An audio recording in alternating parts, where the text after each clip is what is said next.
kindness is its own reward. That's what Mira's grandmother whispered to her every night before bed, stroking her wild auburn hair as moonlight filtered through their cottage window. But when you saved a beast that everyone else feared, you learned that some rewards came with teeth, with claiming marks that burned into your soul, and with a debt that could never be repaid, only collected. The forest at the edge of Thornwick Village had always been forbidden. The elders spoke of it in hushed tones, crossing themselves when its shadow stretched too long across the fields. They called it the Cursed Wood, where wolves the size of horses prowled with eyes that gleamed with terrible intelligence, and where girls who wandered too far were never seen again. Mira had been warned her entire life. Stay away from the trees, never go past the stone markers, never ever venture beyond where the light could reach you. But the elders had never told her what to do when you heard something suffering. Chapter 1. The Girl Who Listened to Pain. Mira wasn't supposed to be in the forest that day. She wasn't supposed to be anywhere near the tree line, but the winter had been brutal, and the herbs her grandmother needed to fight the fever didn't grow in safe places. Moonshade and silverleaf only bloomed in shadow, in the deep places where sunlight feared to tread. "I'll be quick," she had promised the old woman shivering beneath 3 blankets. "I know where they grow." Her grandmother's fevered eyes had focused on her with sudden clarity. "Not the forest, child. Promise me, not the cursed wood." But Mira had already made a different promise. The one where she wouldn't let the only family she had left die because she was too afraid of stories told to scare children. The basket on her arm swung as she picked her way between the ancient oaks. January frost crunched beneath her worn boots, and her breath plumed white in air that tasted of pine and secrets. She had found the moonshade quickly. Its purple blooms were unmistakable even in winter, and was reaching for a cluster of silver leaf when she heard it. A sound that didn't belong in the quiet wood, a whimper, low and pained, followed by the rattle of metal on metal. Mira froze, her fingers still outstretched toward the herbs. Every instinct screamed at her to grab what she needed and run. The village stories were full of tricks, of monsters that mimicked human sounds to lure the foolish close. The sound came again. Not a trick, not a mimicry, pure, animal suffering. She should have run. Later she would replay this moment 1,000 times, wondering what her life would have been if she had just turned around. But Mira had never been good at walking away from pain. It was why she spent her evenings setting broken bird wings and nursing orphaned rabbits. Why the village children brought her every injured creature they found. Her grandmother called it a gift. The village healer called it a curse. "You feel too much, girl," old Marta had told her once.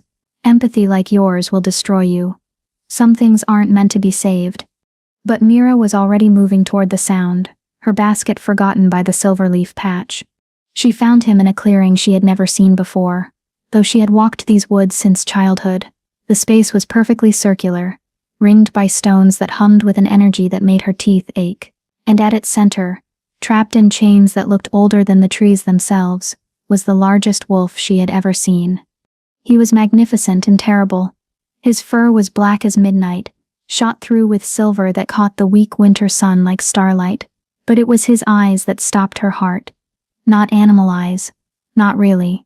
They were ice blue and blazing with intelligence that was frighteningly human, fixed on her with an intensity that made her want to run and step closer in equal measure.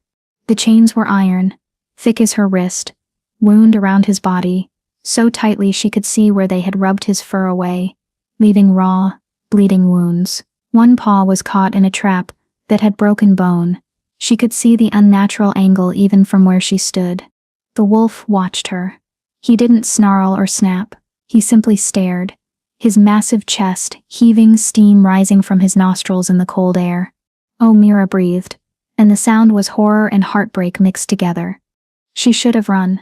She should have returned to the village, told the hunters, let them deal with this creature that was surely dangerous, surely deadly. The chains were there for a reason. Something had bound this beast, had wanted it trapped. But his eyes, God help her, his eyes were begging. Mira took a step forward. The wolf's ears flicked toward her, but he didn't move, didn't growl. She took another step, and another, until she was close enough to see the silver flecks in his dark fur, to smell the blood and exhaustion rolling off him. Easy, she whispered, though she didn't know if she was reassuring him or herself. I won't hurt you. The wolf made a sound, not quite a whimper, not quite a growl. It sounded almost like a laugh, bitter and disbelieving, as if the idea of her hurting him was absurd. She knelt beside him, and up close the chains were even worse than she'd thought. They weren't just iron. There were runes carved into the metal, glowing faintly with a sickly green light. The runes seemed to pulse in time with the wolf's heartbeat, and where they touched his skin, the fur had burned away completely. What did they do to you? She asked softly. The wolf's eyes closed, just for a moment, and she saw exhaustion there that went bone deep. How long had he been trapped? Days? Weeks? Mira's fingers found the clasp of the first chain. It was locked with a mechanism she didn't recognize, but her grandmother had taught her about locks. Every lock is just a puzzle, the old woman used to say. You just have to find what it's asking for. This lock was asking for blood. She didn't think. She pressed her thumb against the sharp edge of the rune, letting her blood well up and drop onto the ancient metal. The chain hissed like a living thing, and the green light flared bright before dying completely. The clasp fell open. The wolf inhaled sharply, his whole body shuddering as the first chain fell away. It's okay, Mira murmured, reaching for the second chain. I've got you. I've got you. She didn't know how long it took. Time seemed strange in the clearing, stretching and compressing. Each chain required blood, and by the time she removed the last one, her hands were slick with red, a dozen small cuts burning in the cold air. The trap on his paw was the worst. It was designed to hold, to hurt, and it took all her strength to pry the metal jaws open. The wolf never snapped at her. Even when she must have caused him agony, he only watched her with those two intelligent eyes, something like wonder mixed with the pain. When the last chain fell away, when the trap was finally open, and she was able to gently extract his mangled paw, Mira sat back on her heels, breathing hard. Her hands were shaking. Her dress was stained with her blood and his. She should get up. She should run before the wolf recovered enough to remember she was prey. But she was tired. So tired, and the world was spinning in a way that suggested she'd lost more blood than she'd thought. If stories like Mira's remind you that compassion can change everything, even in the darkest forests, subscribe to join others who believe that courage and kindness deserve recognition. You're free, she whispered. Go, before whoever did this comes back. The wolf didn't move. He stared at her, and the winter air between them felt charged with something she didn't understand. Then, slowly, he began to change. Mira scrambled backward, her breath catching as the wolf's body rippled. Fur receded into bronze skin, bones cracked, and reformed with sounds that made her stomach turn. The muzzle shortened, reshaped, became the strong jaw of a man. And suddenly it wasn't a wolf lying in the clearing anymore. It was a man, naked, scarred, and absolutely terrifying in his beauty. He was tall, she could tell even with him lying down, with shoulders broad enough to block out the sun. His hair was black as his fur had been, falling past his shoulders in tangled waves, and his eyes, those impossible ice blue eyes, were fixed on her with an intensity that made her feel like prey after all. But it was the mark on his chest that made her blood run cold, a symbol burned into his skin right above his heart, a crown wrapped in thorns and wolves. No, she breathed, because she knew that mark. Every person in every village across the 5 territories knew that mark. The man smiled, and it was a predator's smile, all sharp edges and danger. When he spoke, his voice was rough from disuse, but it carried power that made the air itself seem to bow. Thank you, little savior, the Alpha King said. You've just made a very, very dangerous mistake. Chapter 2. The Debt That Binds. Mira's heart hammered against her ribs as the Alpha King rose to his feet. He moved like liquid shadow, all predatory grace, despite the injuries she'd just freed him from. The wounds on his body were already healing. She could see the flesh knitting itself back together, the burns from the rune chains fading to pink scars that would likely disappear within hours. "You're him!" she whispered, unable to look away, even though every survival instinct screamed at her to run. "You're Kirin Nightshade, the Alpha King." I am. His voice was dark honey and smoke, the kind of voice that could command armies or seduce saints. He tilted his head, studying her with those unsettling blue eyes. And you are? Nobody. The word came out too fast, too desperate. I'm nobody. Just a village girl who heard. I didn't know. Please, I need to go. My grandmother is sick, and I need to get the herbs back to her before. You're bleeding. He moved faster than her eyes could track, suddenly close enough that she could feel the heat radiating from his bare skin. His hand caught her wrist, lifting her bloodied palm between them. You gave your blood to break the chains. It wasn't a question, but she nodded anyway, trying to pull her hand back. His grip was gentle but immovable. Do you know what you've done, little savior? I freed you? Her voice cracked on the words. I'm sorry if I shouldn't have, if the chains were there for a reason, but you were suffering, and I couldn't just. The chains were witch-forged, Kieran interrupted, his thumb tracing one of the cuts on her palm, with a touch so light, it sent shivers up her arm. Blood magic, bound by my bastard cousin, who thinks he should wear my crown. They were designed to hold me until the next full moon, at which point the spell would have killed me. His eyes lifted to hers, and there was something burning in their depths that made her mouth go dry. You saved my life. Oh, she didn't know what else to say. Good? His laugh was unexpected, a rough, genuine sound that transformed his face from terrifying to devastatingly handsome. Good. She says good. He shook his head, and when he looked at her again, the amusement had faded into something far more serious. In my world, little savior, life debts are not small things. You didn't just free me, you bound yourself to me. The forest seemed to go silent. Even the wind died, as if the trees themselves were holding their breath. What? Mira managed. Blood freely given to break chains. Forged in blood, magic creates a bond. Kieran's voice was soft now, almost regretful, especially when that blood comes from. He stopped, his nostrils flaring as he inhaled deeply. His eyes widened, just slightly, and he pulled her closer, studying her face with sudden intensity. You have no idea what you are, do you? I'm a healer's apprentice, she said, trying again to pull away.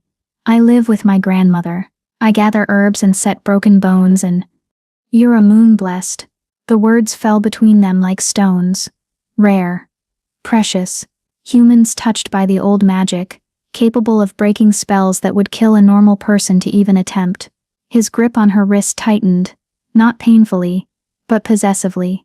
And you just gave your blood to an Alpha King. Do you understand what that means? She shook her head, fear crawling up her spine. It means you're mine now. Kieran's voice dropped to a growl that resonated in her chest. The bond won't break until the debt is paid. And a life debt to an Alpha King? He smiled, and it was all teeth. That's not a debt that can be paid quickly, little savior. No. Mira finally managed to wrench her hand free, stumbling backward. No. I don't belong to anyone. I saved you because you were suffering, not because I wanted. I don't want anything from you. Just let me go. Please. Something flickered across his face. Surprise, perhaps, or curiosity. You don't want anything? No wish for gold, for power, for a place in my court? He stepped toward her, and she stepped back, a dance that continued until her back hit a tree. Most would kill for the chance to bind themselves to me, and yet you beg to be released. I just want to go home. Her voice was steadier than she felt. My grandmother is dying. I need to get these herbs to her. Whatever debt you think I'm owed, consider it paid. I don't want it. Kieran stared at her for a long moment, his expression unreadable. Then he did something she didn't expect.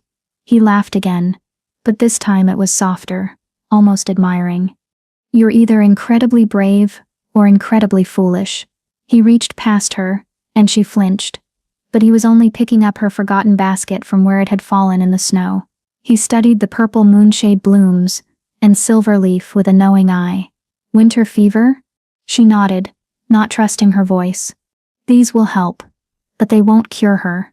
Not if she's been sick long. He looked at her, and for just a moment, she saw something that might have been compassion in those cold eyes. 3 weeks, Mira whispered. She's getting worse. Kieran was quiet for a moment. Then he sighed. A sound that seemed to carry the weight of kingdoms. Very well, little savior. I'll make you a deal. I don't want. Hush. The command in his voice made her mouth snap shut involuntarily. You saved my life. That creates a debt whether you want it or not. The bond is already forming. You'll feel it soon if you don't already. A pull. Here. He touched his chest, right over his heart, leading back to me. You can try to fight it, but it will only grow stronger. Mira's hand moved unconsciously to her own chest, where she'd been feeling a strange warmth since the moment he'd shifted. A tightness, like an invisible thread pulling taut. I see you feel it already. Kieran's smile was grim. The bond will draw you to me, and me to you, until the debt is satisfied. It's old magic. Older than my kind. Older than the witches who tried to bind me. You cannot run from it. Then what do you want? The question came out defeated, exhausted. I want you to accept reality. He held out the basket to her. I'm going to save your grandmother. Not with herbs, but with something better. And in exchange, you're going to come with me willingly. Come with you where? To my kingdom. To the court of Night and Fang. His eyes glittered in the winter light. My cousin thinks he's won.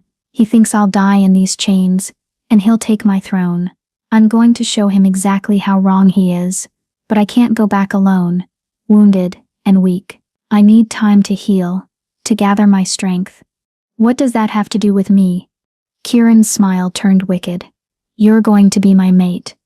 The word hit her like a physical blow. Your what? Not in truth, he added quickly, though there was something in his eyes that suggested he wasn't being entirely honest. In appearance only. My cousin used a witch to bind me. That means he has witches on his side. I need something stronger. I need a moon blessed at my side.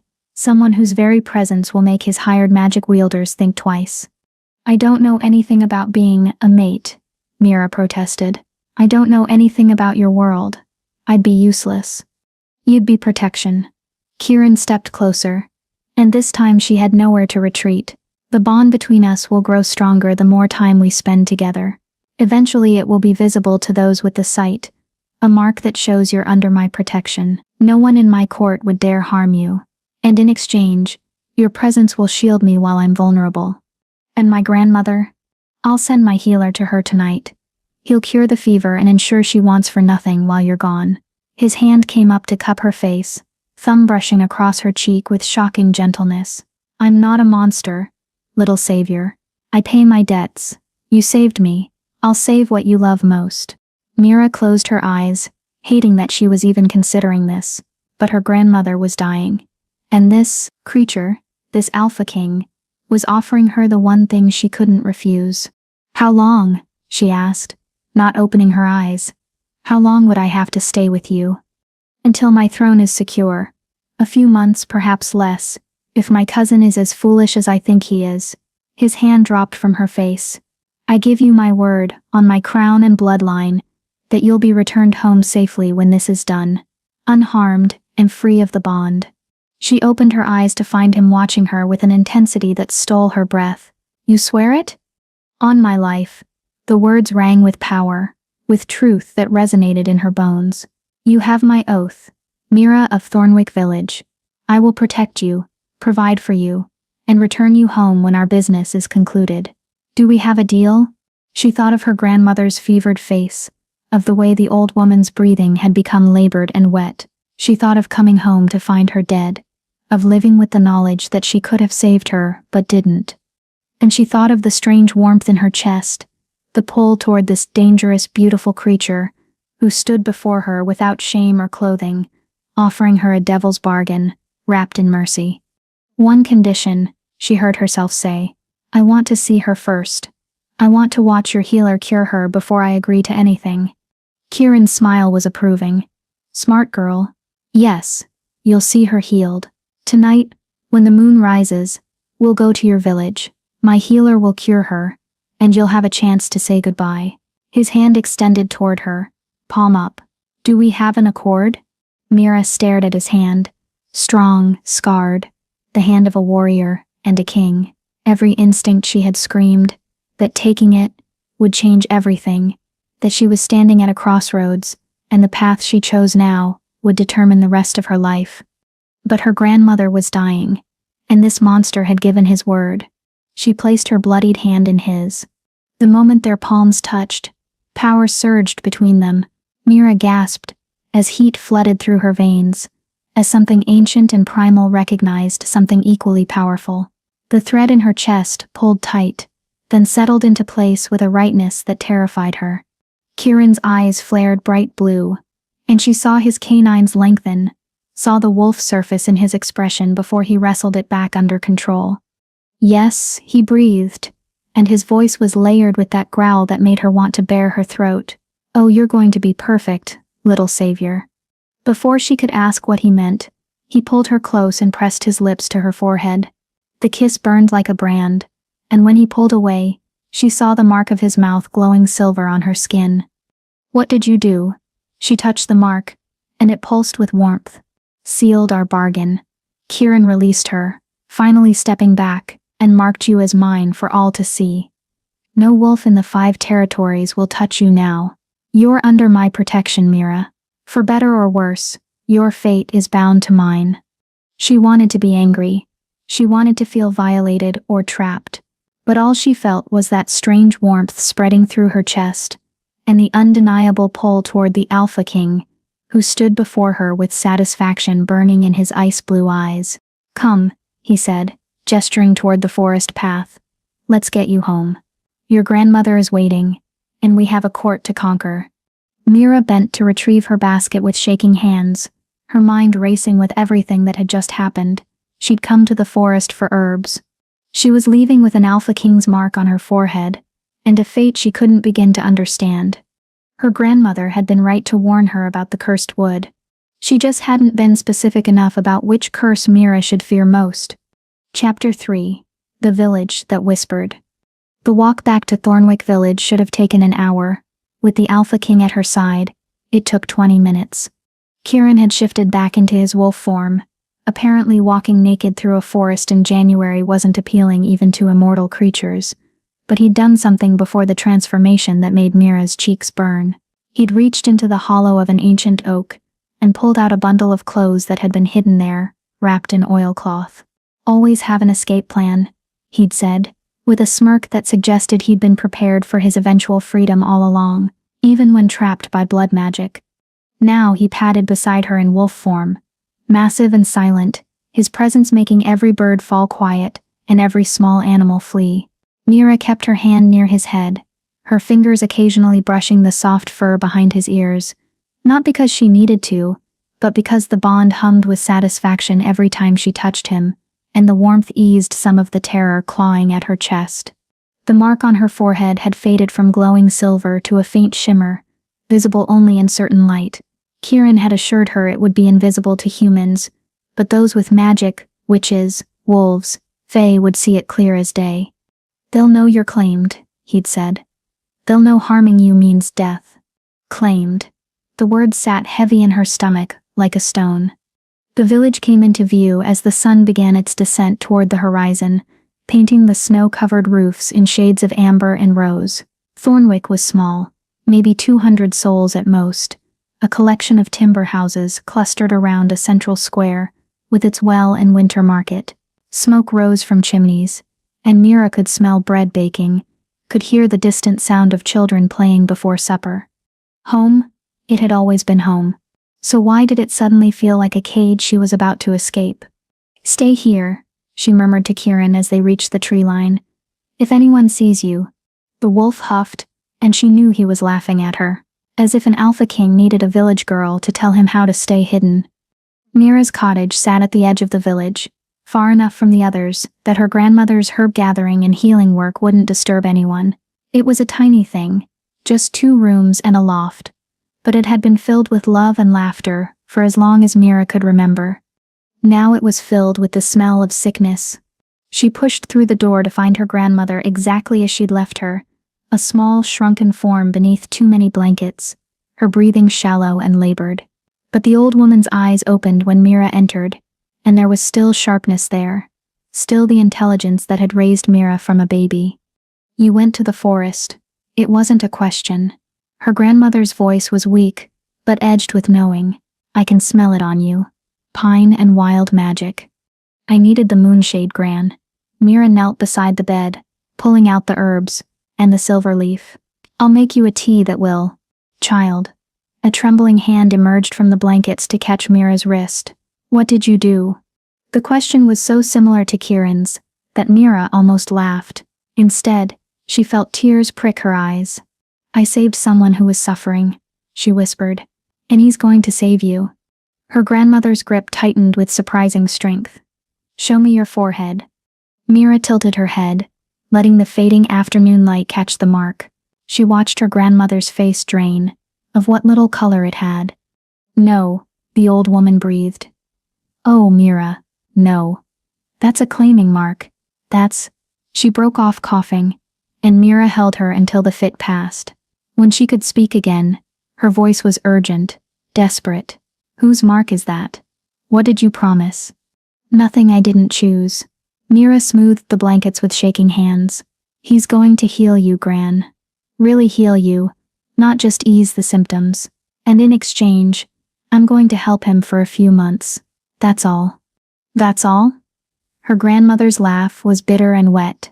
Child, you don't understand what you've done. A claiming mark from one of them. From the wolves. It's not temporary. It's not just politics or bargains. Once you're marked, once the bond sets. A knock at the door interrupted her. 3 sharp raps that somehow sounded both polite and commanding. Mira opened it to find a man standing on her threshold. He was older than Kieran, perhaps 50 in human years, with silver threading through his dark hair and laugh lines around amber eyes. He was dressed in traveling clothes of quality far beyond what anyone in Thornwick could afford, soft leather and fine wool that marked him as wealthy, foreign. But it was the way he held himself that gave him away, the same predatory grace, the same sense of leashed power. Another wolf. Mira of Thornwick? His voice was warm, professional. My name is Dr. Marcus Ashwood. I believe you're expecting me. She stepped aside wordlessly, letting him enter. He moved immediately to her grandmother's bedside, and Mira saw the old woman's eyes widen as she recognized what he was. Peace, honored elder. Marcus's tone shifted to something reverent, almost gentle. I mean no harm. Your granddaughter did my king a great service today. He wishes to repay that debt by restoring your health. Your king. Gran's voice was faint. The Alpha King himself was in those chains. He was. Marcus opened the leather bag he carried, pulling out vials of liquid that glowed faintly in the dimming light, betrayed by his own blood and left to die. Your Mira freed him, when any sensible person would have run. He glanced at Mira with something like respect. She has a good heart. Recklessly good, perhaps, but good nonetheless. She has a foolish heart, Gran corrected. But there was love in the words. She always has. Brings home every broken thing she finds. Well, she found a king in chains. Marcus began mixing the vials with practiced ease. And now that king will move heaven and earth to keep her safe, which starts with keeping you alive and well, so she has something to come home to when this business is done. He worked quickly, mixing potions and murmuring words in a language Mira didn't recognize. When he finally lifted a cup to her grandmother's lips, the liquid inside glowed soft blue. Drink, honored elder. All of it. It won't taste pleasant, but it will burn the fever from your lungs and restore what the sickness has stolen. Gran drank, and Mira watched in amazement as color flooded back into her grandmother's cheeks. The old woman's breathing eased, deepened, became strong and clear. The transformation took less than 5 minutes, and by the end of it, her grandmother was sitting up unaided, looking 20 years younger. Mother Moon, Gran breathed, staring at her own steady hands. Old magic and older knowledge. Marcus packed away his vials with satisfaction. You'll want to rest for a few hours. The potion works fast, but it's exhausting. By morning, you'll feel better than you have in years. He turned to Mira. The king waits at the tree line. He wants to speak with you before we leave. Leave? Gran's hand shot out to grab Mira's arm. Leave when? Tonight? At moonrise, Marcus confirmed. We have a long journey ahead, and the king's enemies won't wait. The sooner we reach the court of Night and Fang, the safer everyone will be. No. Gran's grip was iron now, fear bright in her newly clear eyes. You can't take her. She's just a girl. She doesn't know anything about your world, about the politics and danger, which is why she'll have the protection of an Alpha King. Marcus's voice was kind but firm. Honored elder, your granddaughter saved his life. The bond is already forming. Even if she stayed here, it would pull at her, drive her mad with the need to be near him. Better she goes willingly, with his protection and oath, than fights the bond until it breaks her. Mira felt sick. He said it would fade. He said when the debt was paid. Life debts don't fade, child. Her grandmother's voice was hollow. They transform. They become something else, something permanent. She looked at Marcus with eyes that had seen too much. The mark on her forehead. It's already deeper than it should be, isn't it? Already bonding to her magic. Marcus was quiet for a long moment. Yes, he finally said. The king didn't expect, none of us expected, that she would be moon-blessed. That changes things. The bond will be stronger, faster, more permanent. He lied to me. The words came out flat, emotionless. He said I could go home when this was over. He believes that. Marcus met her eyes steadily. The king is many things, but he doesn't lie. Not about oaths. He fully intends to give you a choice when his throne is secure. But the bond, he sighed.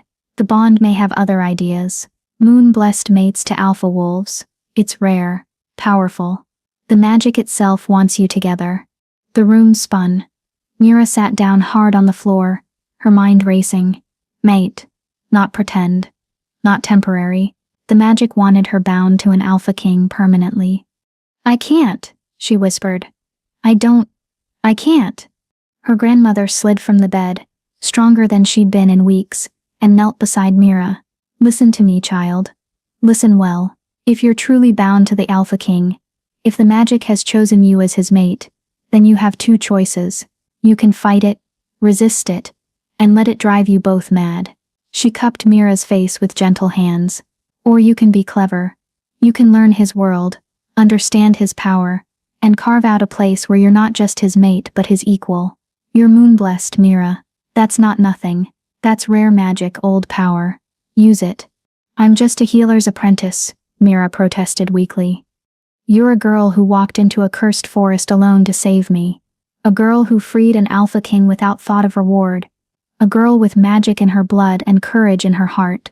Gran's smile was fierce, proud. You're my granddaughter, and we don't break easily. Mira wanted to argue, wanted to say this was different, that she wasn't ready, that she was terrified, but her grandmother's words settled something in her chest, straightened her spine. She had made a choice in that clearing. She'd given her blood freely. Whatever came next, she would face it with her head high. I need to pack, she said, her voice steadier than she felt. I'll help. Gran stood, moving with an ease that was miraculous after weeks of being bedridden. And Mira, take the grimoire. Mira's head snapped up. Gran, that's been in our family for 200 years. I know. Her grandmother was already moving to the hidden panel in the wall where the ancient book was kept. It's filled with healing magic and protective spells. If you're going into the world of wolves and politics, you'll need every advantage. Besides, she pulled out the leather-bound tome, its pages yellow with age. It belonged to your mother. She'd want you to have it. The mention of her mother, dead since Mira's birth, made her throat tight. She took the grimoire with reverent hands, feeling the pulse of old magic in its pages. Thank you, she whispered. Don't thank me yet. Gran's expression was grim. Just promise me you'll come back. Promise me that no matter what happens, no matter how deep the bond goes, you won't lose yourself. You're Mira of Thornwick. Remember that. I promise. They packed quickly. Simple dresses. Her healer's kit, the grimoire wrapped in oilcloth. Mira changed into her sturdiest travel clothes, braided her wild auburn hair, and tried not to think about the fact that she was leaving the only home she'd ever known. When she stepped outside, the moon was rising, fat and silver in the darkening sky. Kieran stood at the tree line in human form, once again dressed in the clothes from the oak tree. In the moonlight he looked otherworldly, beautiful and dangerous in equal measure. "Ready?" he asked quietly. "No," Mira said honestly, "but I'm coming anyway." His smile was approval and satisfaction mixed. "Good girl." He held out his hand, and after only a moment's hesitation she took it. The bond hummed with contentment. Behind her, her grandmother stood in the doorway, frail but healing, watching her only family walk into the darkness with a wolf king. "Be brave, little bird," Gran called, "and be clever." Mira didn't look back. If she did, she might not be able to leave.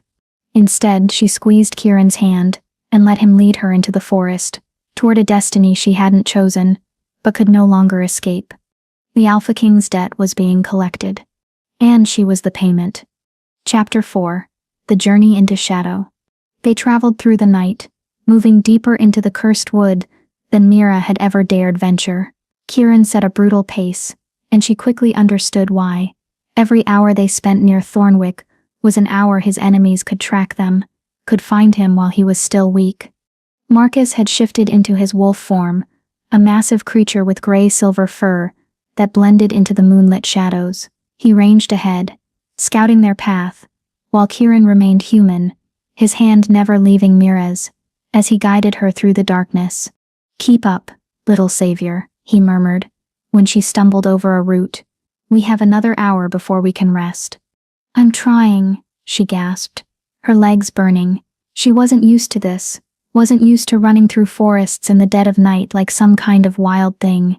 Her life had been herbs and healing, quiet cottage mornings, and village gossip. Now she was fleeing through darkness with an Alpha King, whose enemies wanted him dead. Kieran glanced at her, and something in his expression softened. Without warning, he swept her up into his arms, cradling her against his chest, as if she weighed nothing. "What are you?" "Hush." His voice was a low rumble.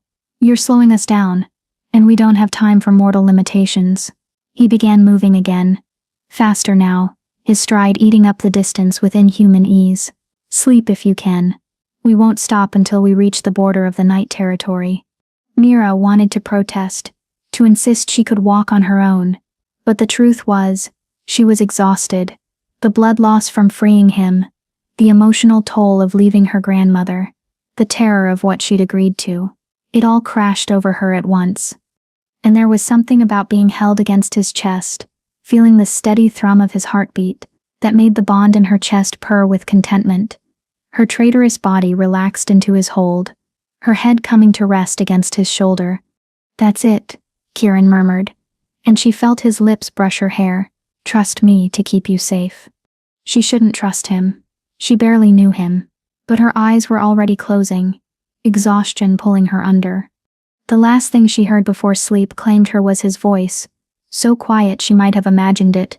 "What have you done to me, little moon-blessed? What spell have you cast?" When Mira woke, it was to the smell of wood smoke and roasting meat. She was lying on soft furs beside a crackling fire, warm despite the winter cold. For a moment, she thought she was home, that everything had been a dream. Then she saw Kieran sitting across the fire from her, his ice-blue eyes reflecting the flames, and reality came crashing back. "Good, you're awake." He gestured to a makeshift spit where a rabbit was cooking. "Marcus caught breakfast. You need to eat before we continue." Mira sat up slowly, taking in their surroundings. They were in a small clearing, surrounded by ancient pines, their branches heavy with snow. The sky above was the pale gray of pre-dawn, and she could hear water running somewhere nearby, a stream perhaps. "Where are we?" Her voice was rough from sleep. "About 20 miles from where we started. We crossed into the night territory an hour before dawn." Kieran pulled the rabbit from the fire, tearing off a piece, and handing it to her. "Eat. We have another full day of travel ahead." The meat was hot and greasy, and Mira's stomach growled embarrassingly loud. She hadn't realized how hungry she was until the smell hit her. She ate quickly, barely tasting it, while Kieran watched her with an expression she couldn't quite read. "You carried me," she said finally, between bites. "The whole way? You were exhausted. And you're—" He paused, as if choosing his words carefully. You're important. I couldn't risk you injuring yourself stumbling through the dark. Important because of the bond? Important because you saved my life. His voice was firm, and because you're moon-blessed. And yes, because of the bond. All of those things make you valuable, Mira. You need to understand that. In my world, value equals protection, but it also equals danger. There are those who would use you to get to me, or kill you to weaken me. The food turned to ash in her mouth. Your cousin, the one who had you chained. Rowan. Kieran's voice went cold, and she saw his canines lengthen slightly. My father's bastard son. He's wanted my throne since we were children. He's clever, patient, and utterly ruthless. The witch he hired to trap me was just his latest attempt. He leaned forward, firelight dancing across his sharp features. He'll know I escaped by now. He'll have felt the bond break when you freed me, and he'll be looking for you. Fear skittered down her spine. Why would he look for me? Because the breaking of blood chains leaves a magical signature. Any witch worth their salt can trace it back to the one who broke them. Kieran's expression was grim. He'll know someone moon-blessed freed me, and he'll want to either recruit you or eliminate you before the bond can fully form. But he doesn't know who I am specifically, right? I'm just some village girl. How would he find? He has witches, Mira. They can scry, can track magical signatures across hundreds of miles.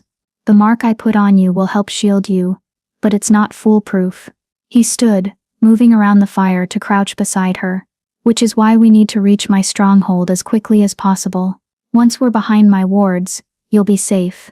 I promise you that. Mira wanted to believe him, but promises seemed like fragile things in the face of witches and rival alpha kings. Tell me about him, she said quietly. About Rowan. If I'm going to be thrown into the middle of your war, I need to understand what we're facing. Kieran was silent for a long moment, his eyes distant. When he finally spoke, his voice carried centuries of pain. My father was a great king, strong, fair, beloved by his people. But he had one weakness. He couldn't resist a beautiful face. My mother was his true mate, his queen, but there were others. Many others. He looked at her, and she saw old hurt in his eyes. Rowan's mother was a wolf from a minor pack. She seduced my father during one of his wanderings. When she became pregnant, she tried to claim the child was legitimate, that my father had promised her the throne. But he hadn't? No. He loved my mother, even if he couldn't stay faithful to her. When Rowan was born, my father acknowledged him as a son, but made it clear he would never be heir. The throne would pass to me, his legitimate son with his true mate. Kieran's hands clenched into fists. Rowan's mother filled him with poison from the day he was born, told him he was cheated, that he deserved the crown, that I was the bastard in truth, and he was the rightful king. That's horrible, Mira breathed. It shaped him into what he is. A man who believes he's been wronged, who feels entitled to something he never had a right to claim. Kieran's voice was bitter. When my father died 20 years ago, Rowan made his first attempt on my life. I was young, barely grown into my power. He nearly succeeded. Since then, it's been an endless game of cat and mouse. He tries to kill me or undermine my rule. I survive and punish his conspirators. Over and over, for 2 decades. Why don't you just kill him? The words felt wrong in her mouth, but she needed to understand. Because he's family. Because despite everything, he's my brother.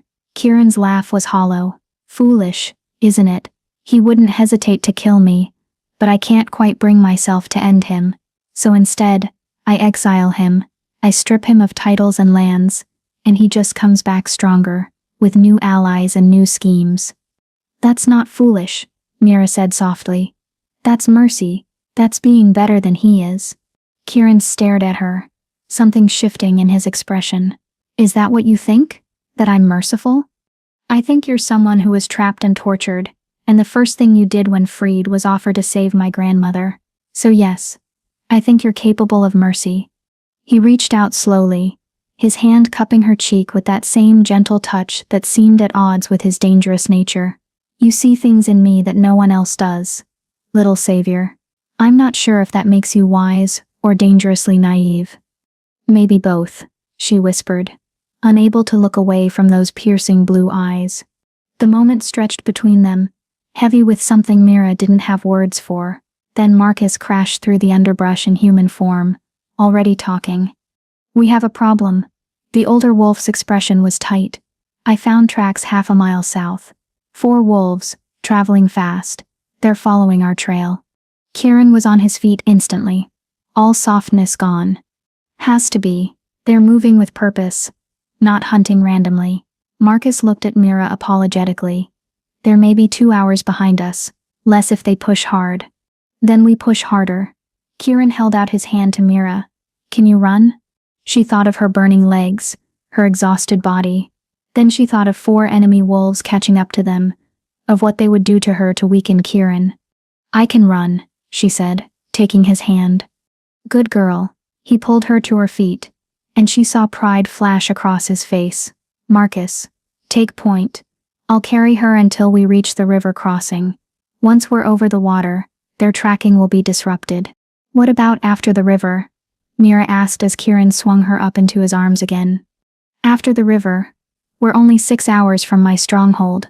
If we can make it there, we're safe. His grip tightened on her. Hold on tight, little savior.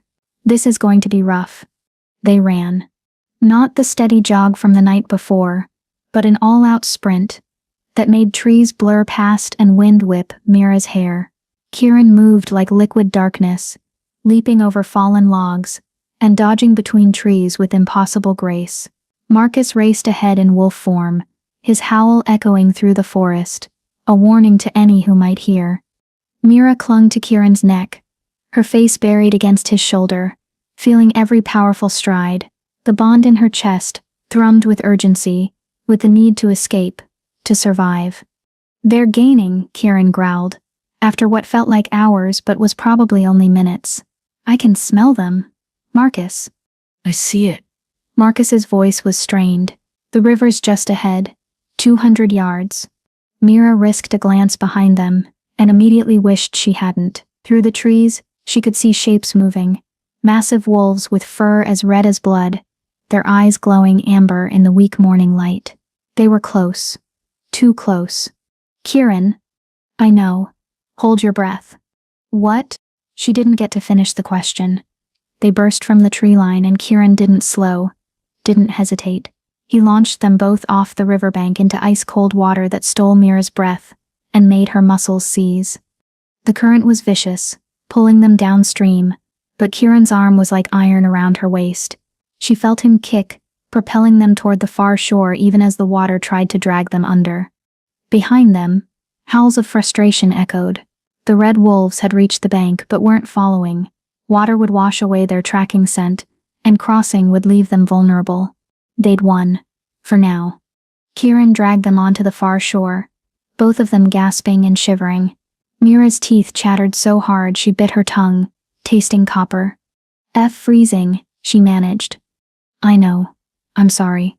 Kieran was already stripping off his soaked shirt, and for a moment Mira was too stunned by the sight of his scarred, perfect chest to care about the cold. Marcus, we need fire. Now.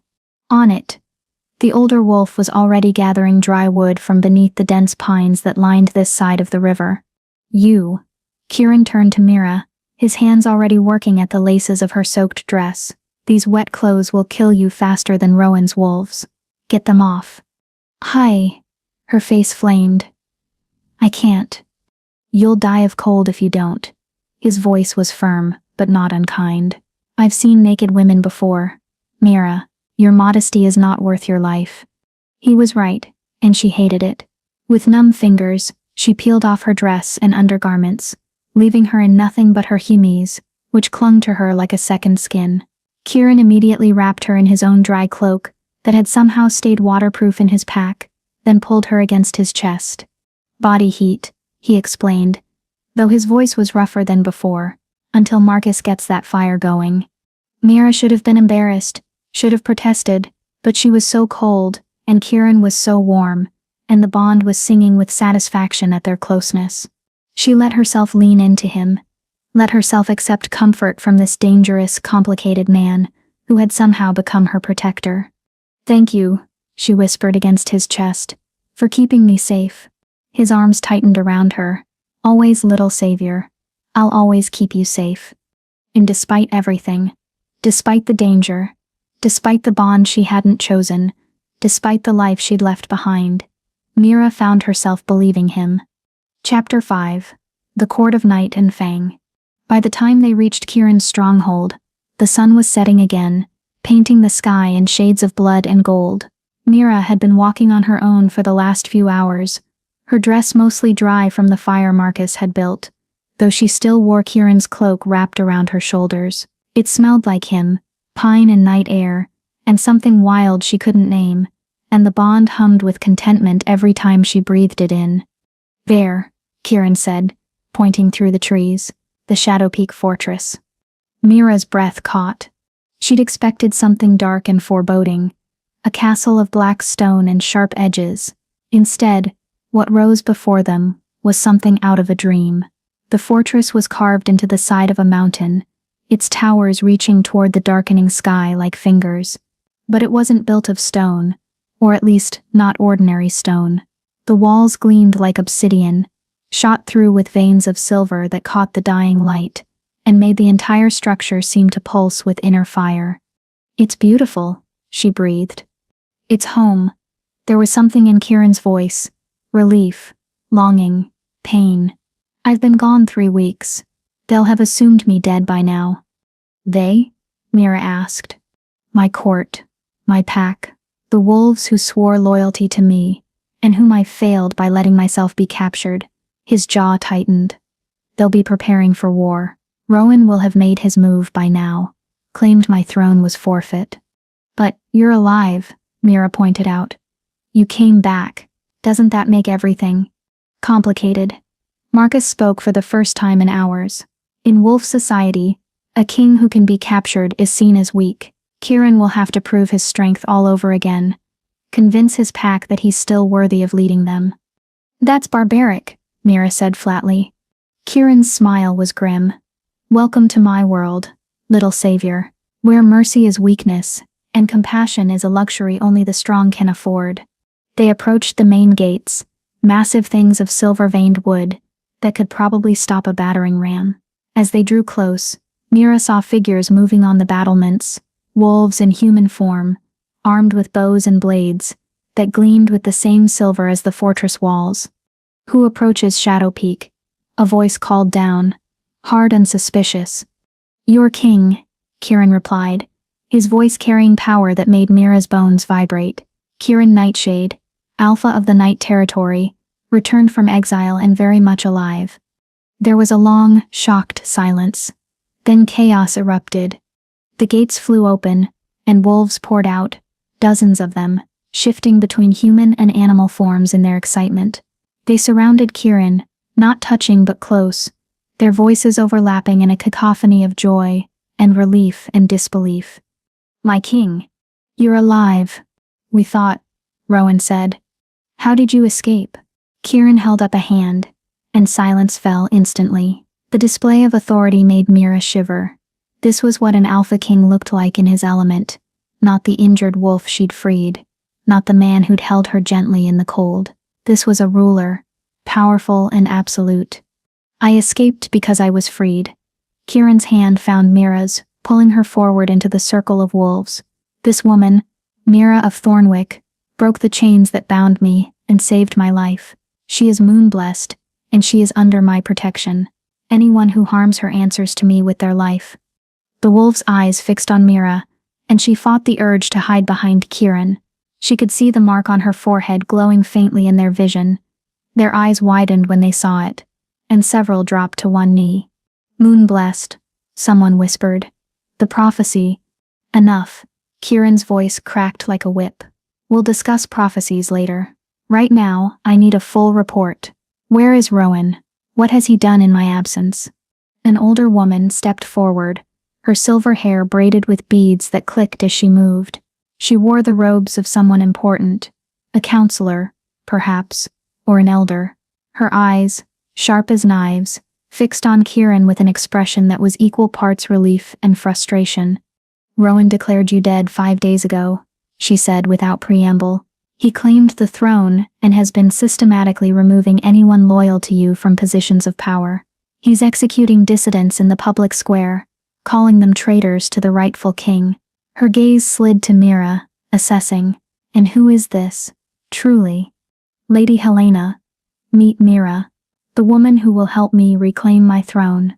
Kieran's hand tightened on Mira's. "And who will stand beside me as my mate." The words sent shockwaves through the assembled wolves. Mira felt her face burn even as the bond in her chest sang with possessive satisfaction. "Mate?" Helena's eyebrows rose nearly to her hairline. "My king, you've been gone 3 weeks and you return with a mate? A human mate." Her tone suggested this was somewhere between scandalous and insane. "A moon-blessed mate," Kieran corrected coldly. "One whose magic will counter Rowan's witch allies. One whose presence at my side makes me stronger, not weaker. Do you challenge my choice, Helena?" The older woman held his gaze for a long moment, then slowly shook her head. "No, my king. If you claim her as mate, then she is Pack. I will protect her as I would protect you." "Good." Kieran's voice softened slightly.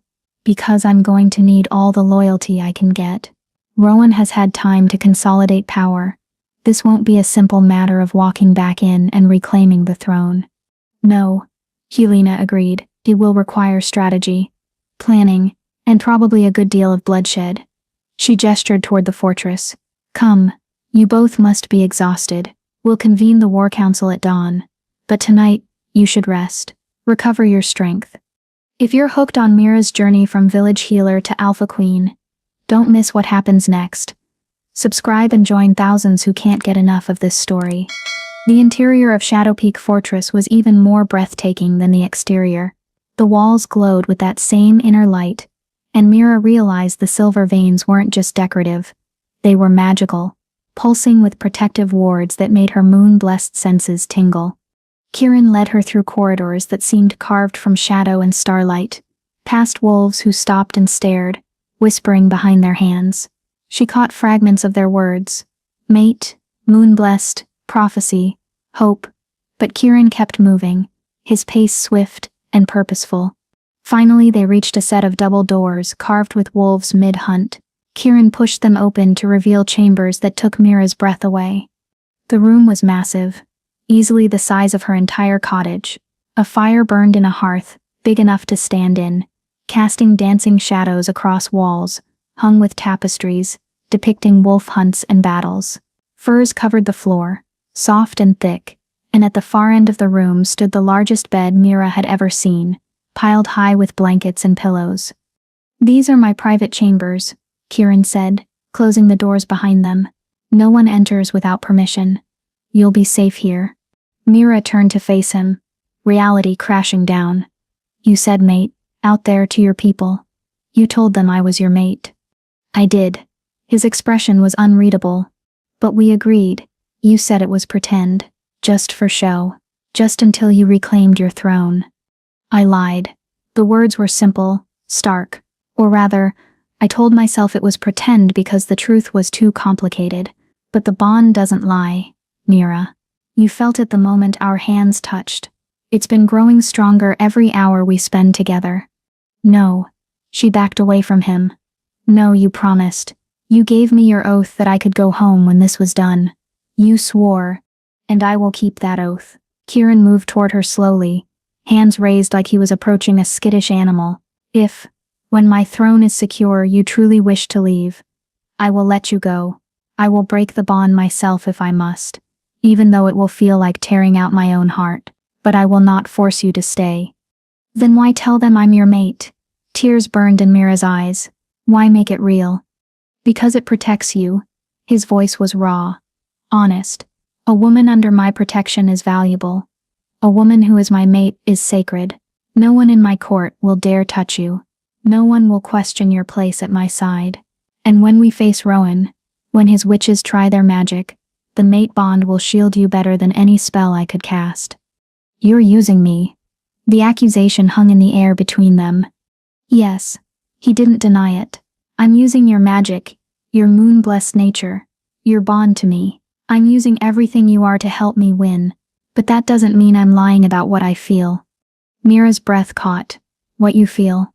Kieran closed the distance between them, his hand coming up to cup her face with heartbreaking gentleness. "You saved me, Mira, not just from the chains, but from 3 weeks of believing I would die alone in that clearing, failed and forgotten. You gave your blood freely, asked for nothing in return, and when I offered you power, you asked only to save your grandmother. You're brave and compassionate, and impossibly stubborn, and every moment I spend with you makes the bond pull tighter." "The bond," she whispered. "Not you, just the magic." "I don't know anymore." His thumb brushed across her cheek, catching a tear she hadn't realized had fallen. "Maybe it started as just the bond. Maybe that's all it is. But it doesn't feel like magic, Mira. It feels like recognition. Like I've been waiting my whole life for someone to see me as something other than a king or a killer, and you did it without even trying." She wanted to pull away, wanted to tell him he was wrong, that she didn't see anything special in him, that this was all just manipulation and politics. But it would be a lie. She'd seen his mercy when he refused to kill his traitorous brother. She'd felt his gentleness when he held her in the cold water.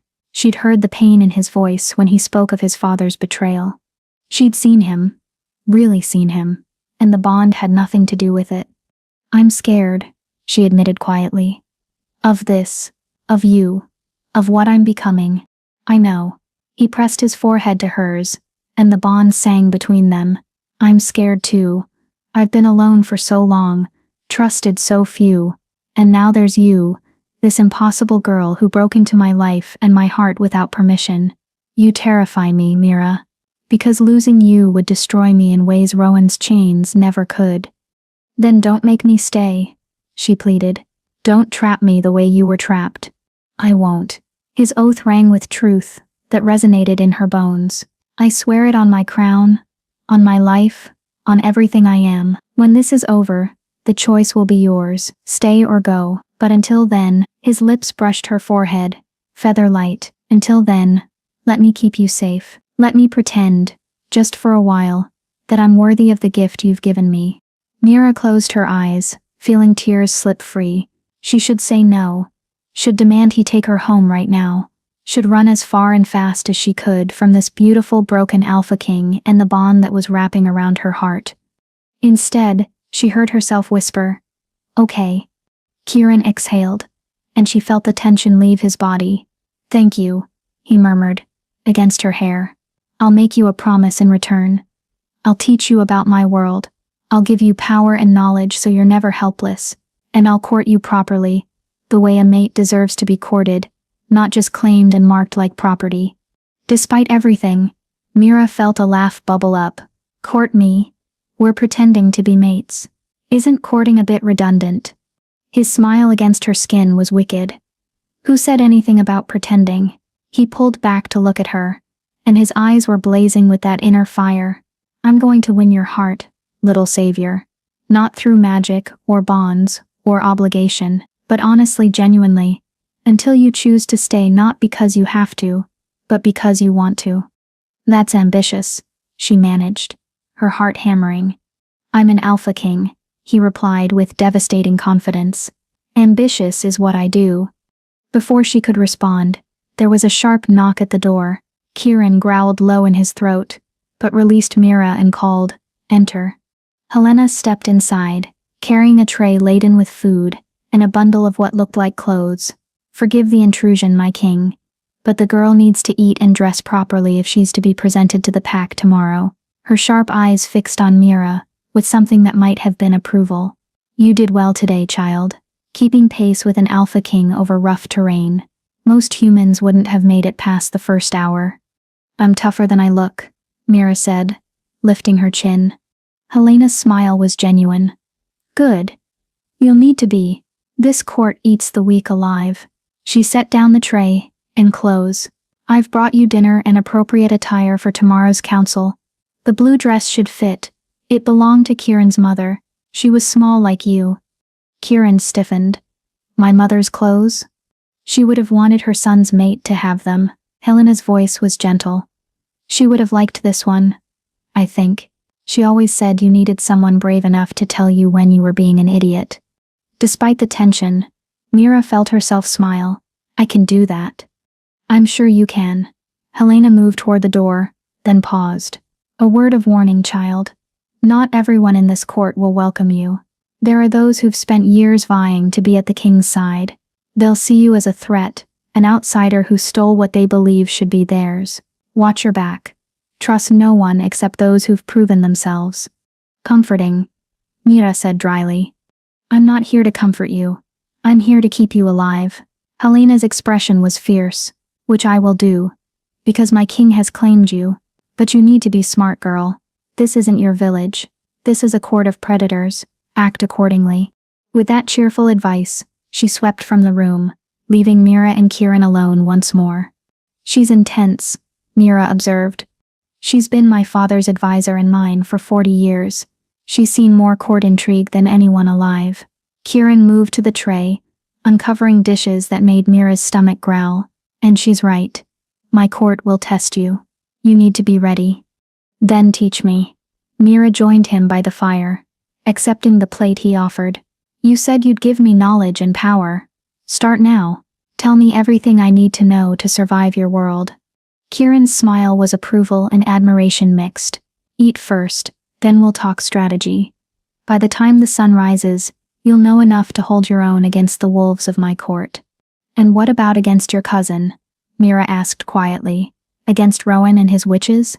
Against them, Kieran's expression went cold. Dangerous. Against them, you'll have me, and I promise you, little savior, I am far more terrifying than any witch or false king when it comes to protecting what's mine. The possessiveness in his voice should have worried her. Instead, it made the bond purr with satisfaction, and something deeper, something that felt dangerously like belonging. Mira settled beside the fire with her plate, watching Kieran move through his chambers with the grace of a predator in his den. Tomorrow she would face a court of wolves, would play the part of an alpha king's mate, would begin a dance of politics and power that could end in triumph or disaster. But tonight, she would learn, she would prepare, and she would decide, once and for all, whether the girl from Thornwick Village could become the woman strong enough to stand beside a king. The answer, she was beginning to realize, might already be written in the silver mark on her forehead, and the bond that sang stronger with every passing hour. She'd freed a wolf from chains. Now she had to figure out if she'd freed herself as well, or simply exchanged one prison for another. Chapter 6. The Council of Wolves. Dawn came too quickly. Mira woke tangled in furs beside the dying fire, her body aching from 2 days of hard travel. For a moment, she forgot where she was. Then she saw Kieran standing by the window, silhouetted against the rising sun, and everything came rushing back. The Alpha King. The bond. The court that awaited her. You're awake. He turned, and she saw he was dressed in formal attire, black leather and dark silk that made him look every inch the dangerous ruler he was. Good. We don't have much time. The council convenes in an hour. Mira sat up, pushing hair out of her face. I don't know if I'm ready for this. You're not. His honesty was brutal but not unkind, but you will be. Come, let's get you dressed and prepared. The dress Helena had brought was breathtaking, deep sapphire blue that seemed to shift between shades as Mira moved, with silver embroidery at the hem and sleeves that matched the veins in the fortress walls. It fit perfectly, hugging her curves before flowing to the floor in elegant folds. My mother was beautiful, Kieran said quietly, as he fastened the delicate clasps at her back. His fingers were surprisingly gentle. But I think you wear her dress better than she ever did. Mira met his eyes in the mirror. You don't have to say things like that. I'm not saying it because I have to. His hand settled on her shoulders, and she felt the warmth of him seep through the fabric. I'm saying it because it's true. You are beautiful, Mira. Brave and beautiful and far too good for a king like me. Before she could respond, he reached into a carved box on the dresser and pulled out something that made her breath catch. A circlet of silver, delicate and intricate, with a single moonstone at its center that glowed with inner light. This was also my mother's, he said, It responds to moon-blessed magic. When you wear it, everyone will see exactly what you are. There will be no doubt, no question of your legitimacy at my side. He placed it gently on her head, and the moment the silver touched her skin, the moonstone flared bright. Power hummed through her, and she saw the mark on her forehead glow in response, connecting with the circlet in a web of silver light.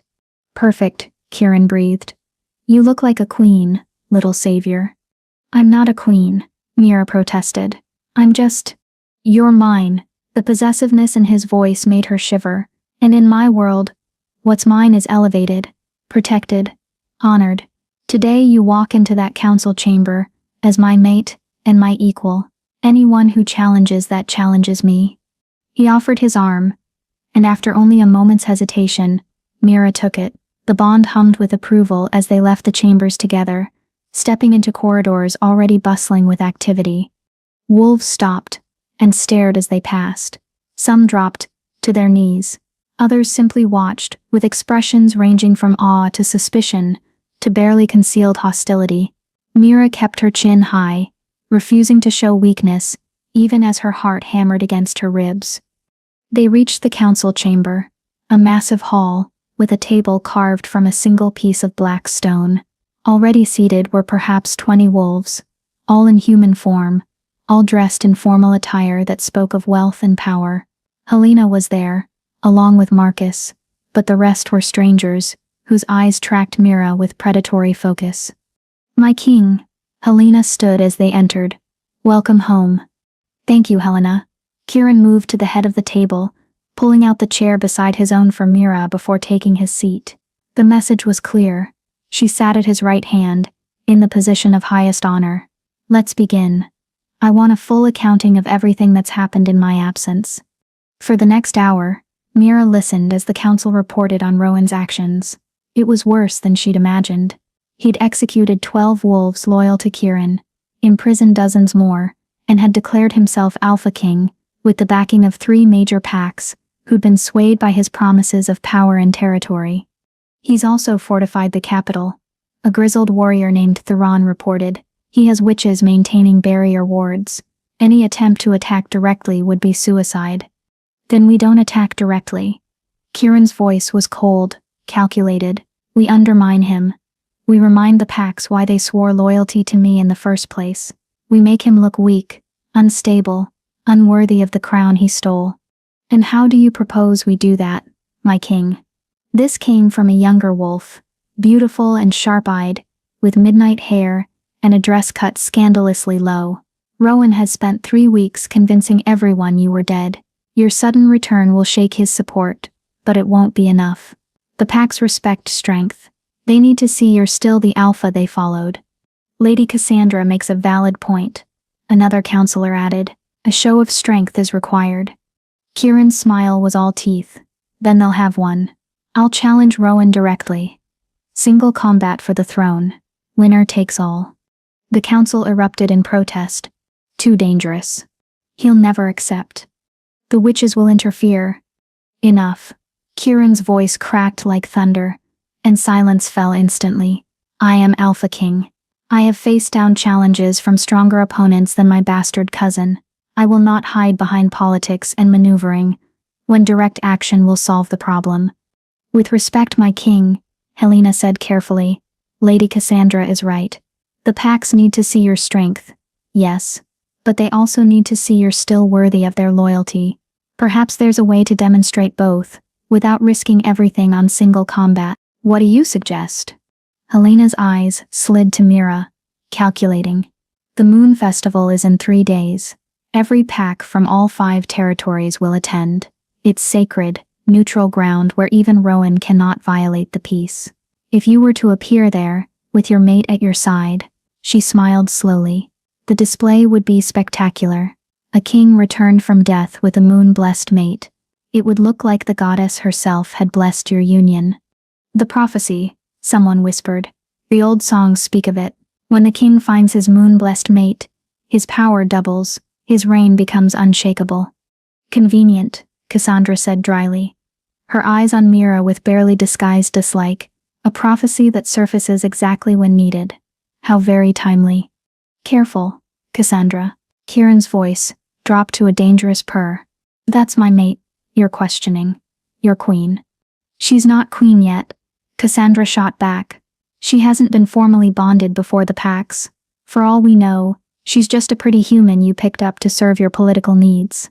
The insult hung in the air like poison. Mira felt every eye turn to her, waiting to see how she would respond. This was a test. She understood that instinctively, show weakness now, and she'd never recover their respect. She stood slowly, and the moonstone in her circlet flared bright. When she spoke, her voice was steady, clear, carrying power she didn't know she possessed. You're right, Lady Cassandra. I'm not queen yet.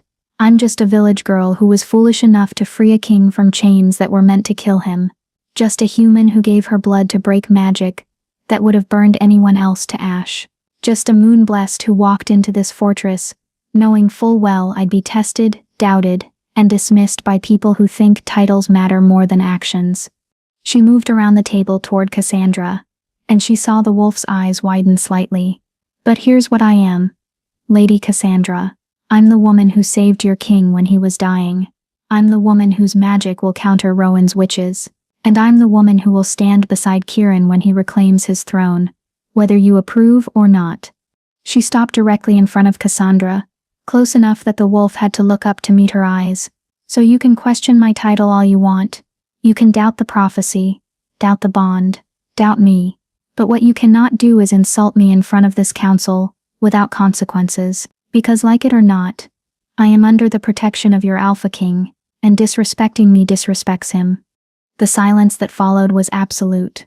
Then, slowly, Cassandra's lips curved into a smile that was half respect, half challenge. Well, the wolf said softly, perhaps there's more to you than meets the eye, little human. Moonblessed, Mira corrected coldly. Get it right. Cassandra's laugh was genuine. My apologies. Moonblessed. She inclined her head in a gesture that wasn't quite submission but was close enough. I look forward to seeing what else you're capable of. Mira returned to her seat, her heart pounding, and found Kieran watching her, with an expression that made heat coil in her belly. Pride, hunger, possessiveness, all of it directed at her, with an intensity that stole her breath. As I was saying, Helena continued as if nothing had happened. Though Mira caught the approving glint in her eyes, the Moon Festival would be the perfect venue to announce the king's return and his mate. It's 3 days away, enough time to prepare, but not so long that Rowan can consolidate more power. Agreed. Kieran's hand found Mira's beneath the table, squeezing gently. We'll attend the festival. Make the announcement. And if Rowan wants to challenge me there, on sacred ground in front of all the Pax, all the better. Let him show his true colors when the goddess herself is watching. There's one complication. Marcus spoke up. The Moon Festival requires certain rituals. For a mating bond to be recognized by the goddess and the Pax, it must be consummated under the full moon. Mira's face went hot. Consummated? It's ceremonial, Helena said quickly, seeing Mira's panic. You don't actually have to. That is, there are ways to satisfy the ritual, without literally, she trailed off, looking uncomfortable. Without betting each other in front of the entire gathering, Cassandra supplied helpfully, her eyes glinting with mischief.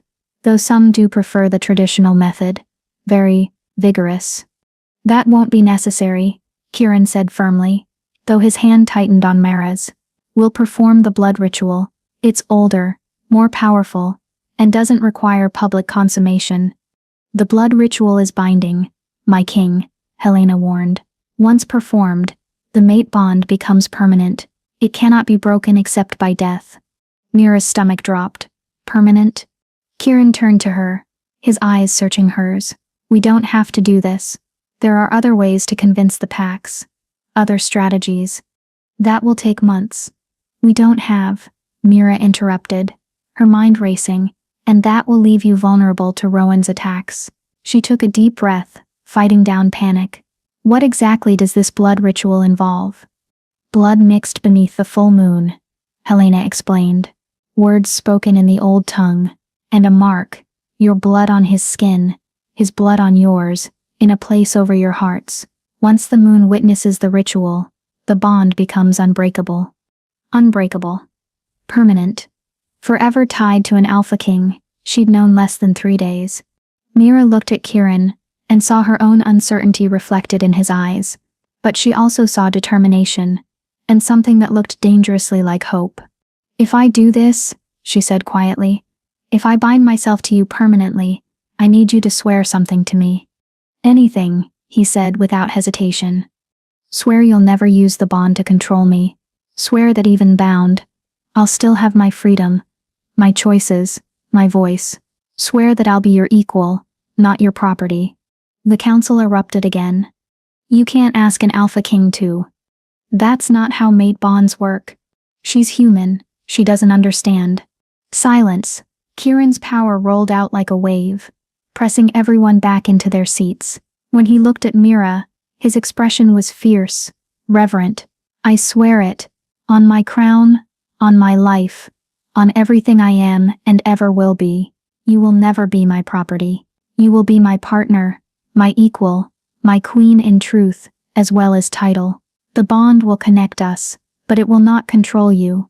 Your choices remain your own, always. Even if I choose to leave?" The question was barely a whisper. His jaw tightened, and she saw pain flash across his face. "Even then, though I pray to every god that listens that you never will." Mira closed her eyes, feeling the weight of the decision pressing down on her. 3 days ago, she'd been a healer's apprentice gathering herbs in the forest. Now she was being asked to bind herself permanently to a king, to perform a ritual that would make her a wolf's mate in the eyes of both magic and society. She should say no, should demand he find another way, should run back to her village and her grandmother and her simple, safe life. But when she opened her eyes and looked at Kieran, really looked at him, she saw more than a king. She saw the man who'd held her gently in the cold river, the man who'd carried her through the forest when she was exhausted, the man who'd given his oath to protect her, and had kept it at every turn. And she felt the bond in her chest, warm and insistent, pulling her toward him with a force that had nothing to do with magic, and everything to do with recognition. Maybe Helena was right. Maybe this was prophecy. Maybe the goddess herself had led Mira into that clearing for exactly this purpose. Or maybe it was just a girl making an impossible choice in impossible circumstances. Either way, the answer was the same. "I'll do it," she said, and watched hope flare in Kieran's eyes like wildfire. 3 days from now, at the Moon Festival, I'll perform the blood ritual and bind myself to you." The council chamber erupted in cheers and howls, but Mira heard none of it. She was too focused on Kieran, on the way he pulled her close and pressed his forehead to hers, on the way the bond sang with joy and rightness. "Thank you," he whispered against her skin. "I swear you won't regret this. I'll spend every day proving I'm worthy of the gift you're giving me."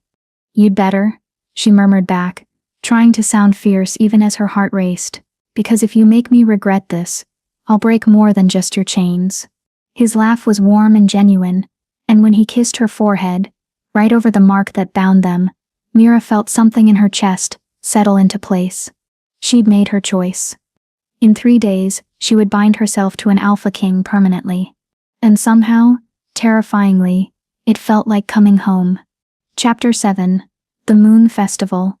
The 3 days before the Moon Festival passed in a blur of preparation, politics, and lessons that made Mira's head spin. Helena had taken charge of her education with the fervor of a general preparing for war.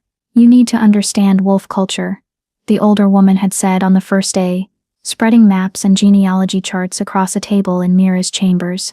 "Every pack has its history, its grudges, its alliances. Know them, and you'll never be caught off guard." Mira learned that the 5 territories, night, dawn, twilight, shadow, and moon, had been at peace for barely a generation. Before Kieran's father united them, the packs had warred constantly, their conflicts leaving scars that still hadn't fully healed. Kieran's rule had maintained that fragile peace, but Rowan's coup threatened to shatter it. "If the packs lose faith in the crown," Helena explained, "they'll fracture back into independent territories. War will return. Thousands will die." Her sharp eyes fixed on Mira. "That's what's at stake. Not just Kieran's throne, but the lives of everyone in all 5 territories. The weight of it pressed on Mira's shoulders like a physical thing. She wasn't just playing at being a mate. She was helping to prevent a war. Cassandra, surprisingly, became one of her fiercest tutors. The beautiful wolf had a sharp mind and sharper tongue, and she drilled Mira relentlessly on court etiquette and social warfare. Never show weakness, Cassandra instructed during a particularly brutal lesson on the second day. If someone insults you, you smile and destroy them with words so cutting they'll bleed for days. Like this, she demonstrated with a fictional scenario that left Mira both horrified and impressed. "Why are you helping me?" Mira asked finally. "You made it clear you don't think I belong here." Cassandra's smile was enigmatic. "I don't, but Kieran does, and he's my king. If he's chosen you as mate, then you need to be strong enough to stand beside him. Consider this my gift to him, making sure his human doesn't embarrass him in front of the other packs." "Moon blessed," Mira corrected with a smile. "Get it right." Cassandra's laugh was warm. "You're learning. Good." But it was the nights that changed everything. Each evening, after the lessons and preparations were done, Kieran would come to her chambers. Not to seduce or claim. He'd kept his word about courting her properly. Instead, they would sit by the fire and talk, sharing pieces of themselves that had nothing to do with crowns or bonds or destiny. He told her about his childhood, about a mother who'd loved him fiercely, and a father who'd been distant but fair, about the weight of knowing from birth that he would one day rule, and the loneliness that came with power. "Everyone wants something from a king," he'd said on the second night, his voice soft in the firelight.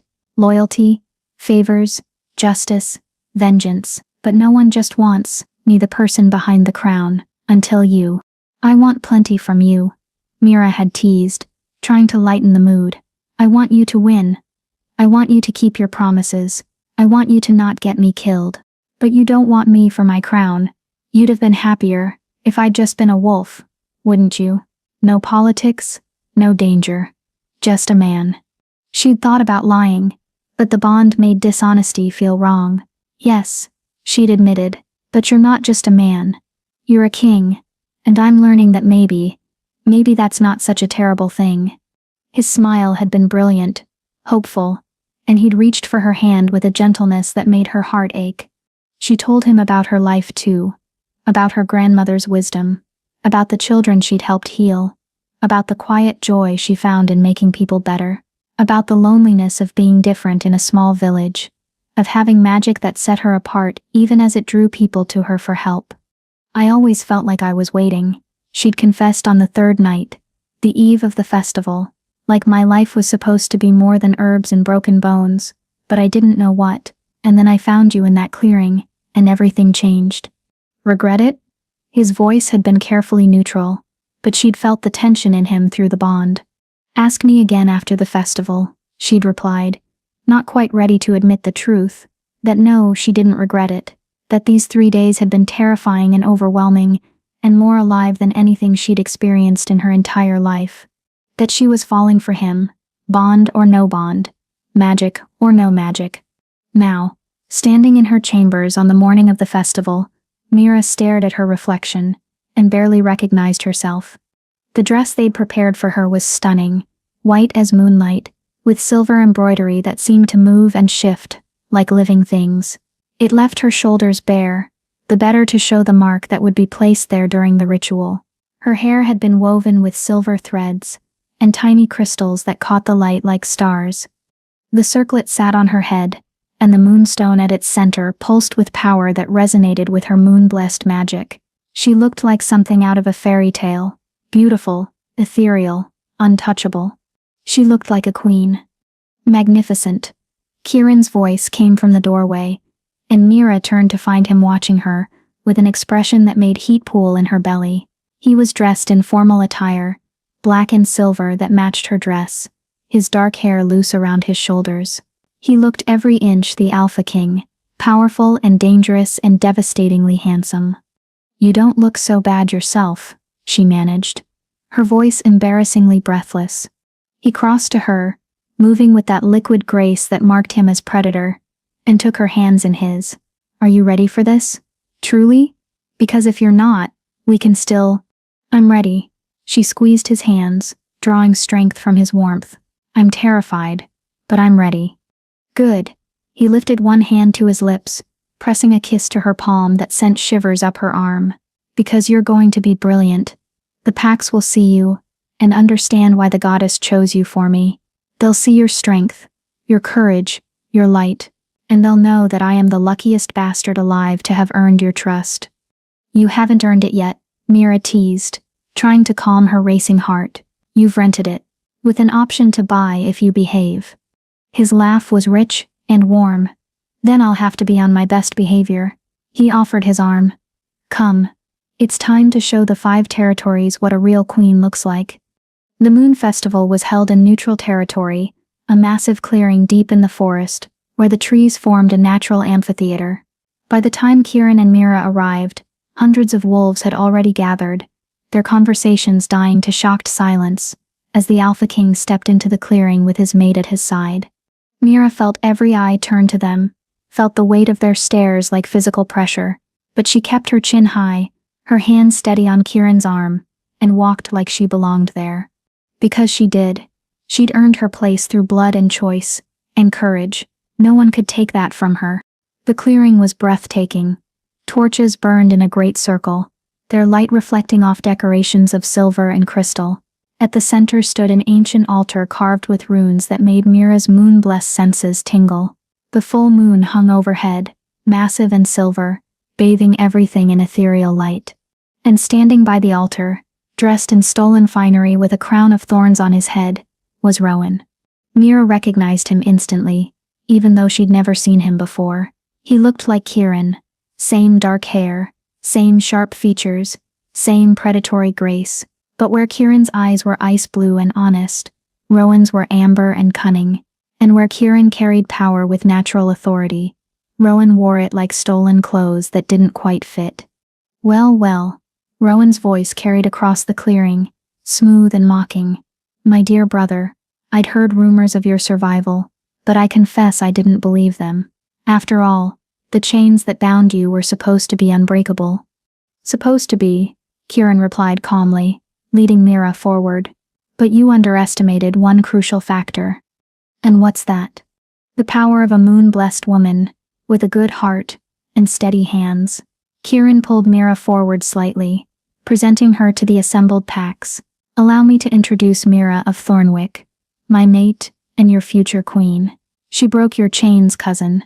She freed me when your witches swore it was impossible. Rowan's eyes fixed on Mira, and she fought not to flinch at the calculation she saw there. Moon-blessed. How convenient. And how quickly you've bound her to you. One might think you used the bond to enslave an innocent girl to serve your political needs. One would be wrong. Mira's voice rang clear in the silence. I chose to free him. I chose to come here, and I chose to stand at his side.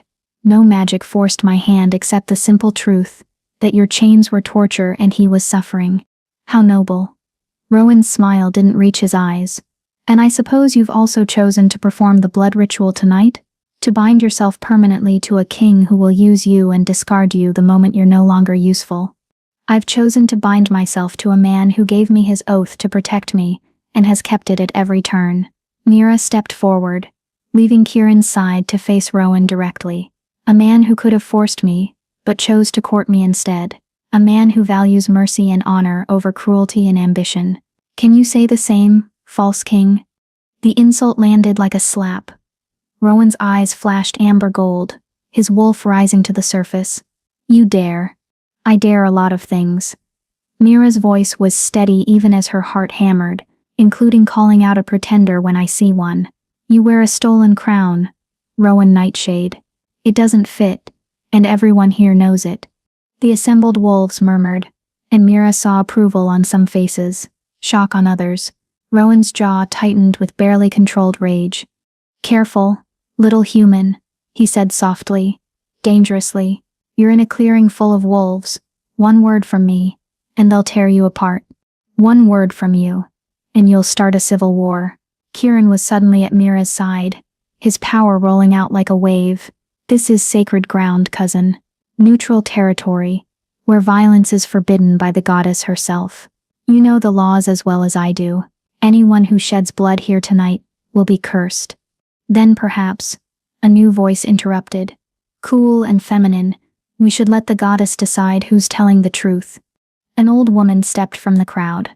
Ancient, bent with age. But her eyes were sharp as knives. She wore robes of undyed wool, and power radiated from her like heat from a forge. The gathered wolves fell silent, many dropping to their knees. The crone, Helena whispered beside Mira, she's the oldest of our kind. She interprets the goddess's will.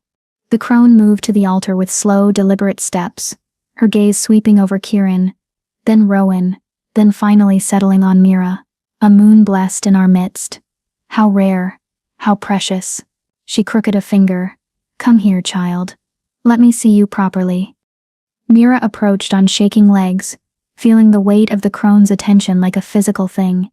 The old woman reached out with gnarled hands, touching Mira's forehead where the mark glowed, then her chest where the bond pulsed. Yes, the crone murmured. Yes, you're the one. The songs spoke true. The king's salvation wears a human face and carries the moon's blessing. Her eyes lifted to meet Mira's. Do you come to this ritual willingly, child, with full knowledge of what it means? No coercion, no force, no magic compelling your choice. I come willingly, Mira said, her voice strong. I choose this bond, this man, this fate, of my own free will. The crone's smile was approving. Then the goddess blesses your union, and as for you, she turned to Rowan, and her expression went cold. You who wear a stolen crown and speak of enslavement, you who hired witches to torture your own blood and claim what was never yours. The goddess sees your treachery, Rowan Nightshade. She judges you unworthy. You can't. Rowan started. I speak with the goddess's voice, the crone interrupted, her power making the air itself tremble, and she says this. Let the true king perform the blood ritual with his chosen mate. Let the bond be witnessed and blessed, and let any who challenge it face her wrath. Silence. Absolute, total silence. Then, slowly wolves began to kneel. First one, then 10, then dozens, until nearly everyone in the clearing was on their knees, heads bowed toward Kirin and Mira. Rowan stood alone, his face twisted with rage. For a moment Mira thought he might attack anyway. Goddess's curse be damned. But then he saw the overwhelming display of loyalty, saw that he'd lost before the battle had even begun, and something in him crumbled. This isn't over, he snarled at Kirin. You may have won tonight, but I'll return. And next time your little moon-blessed won't be enough to save you. Then next time, I'll be ready. Kirin's voice was cold, final. Now get out of my sight, before I forget. We're on sacred ground. Rowan fled, and several wolves went with him, his loyalists, those too committed to his cause to switch sides. But the vast majority remained, their allegiance clear. The crone gestured to the altar. Come, young king. Come, moon-blessed child. Let us complete the ritual, and bind you in the goddess's sight. Mira's heart hammered as Kirin led her to the altar. This was it, the point of no return. Once they performed this ritual, the bond would be permanent, unbreakable except by death. She looked at Kirin, and saw her own fear reflected in his eyes, but also determination, and something deeper, something that looked like love. Last chance, he whispered. You can still walk away. So can you? She whispered back. His smile was crooked, vulnerable. Not anymore. I think I fell for you the moment you told me to run before whoever chained me came back. You saved me, and your first thought was for my safety, not reward. How could I not love that? Love. The word hung between them, precious and terrifying.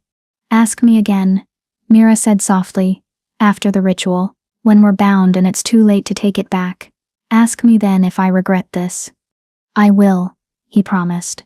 Every day for the rest of our lives I'll ask, and every day I'll work to make sure your answer is no. The crone handed them each a silver blade. Your blood, mixed beneath the moon. Your hearts, marked with each other's essence.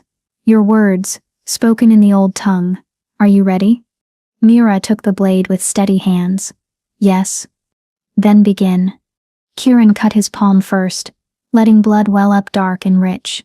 Mira did the same, her moon-blessed magic making the blood shimmer silver in the moonlight.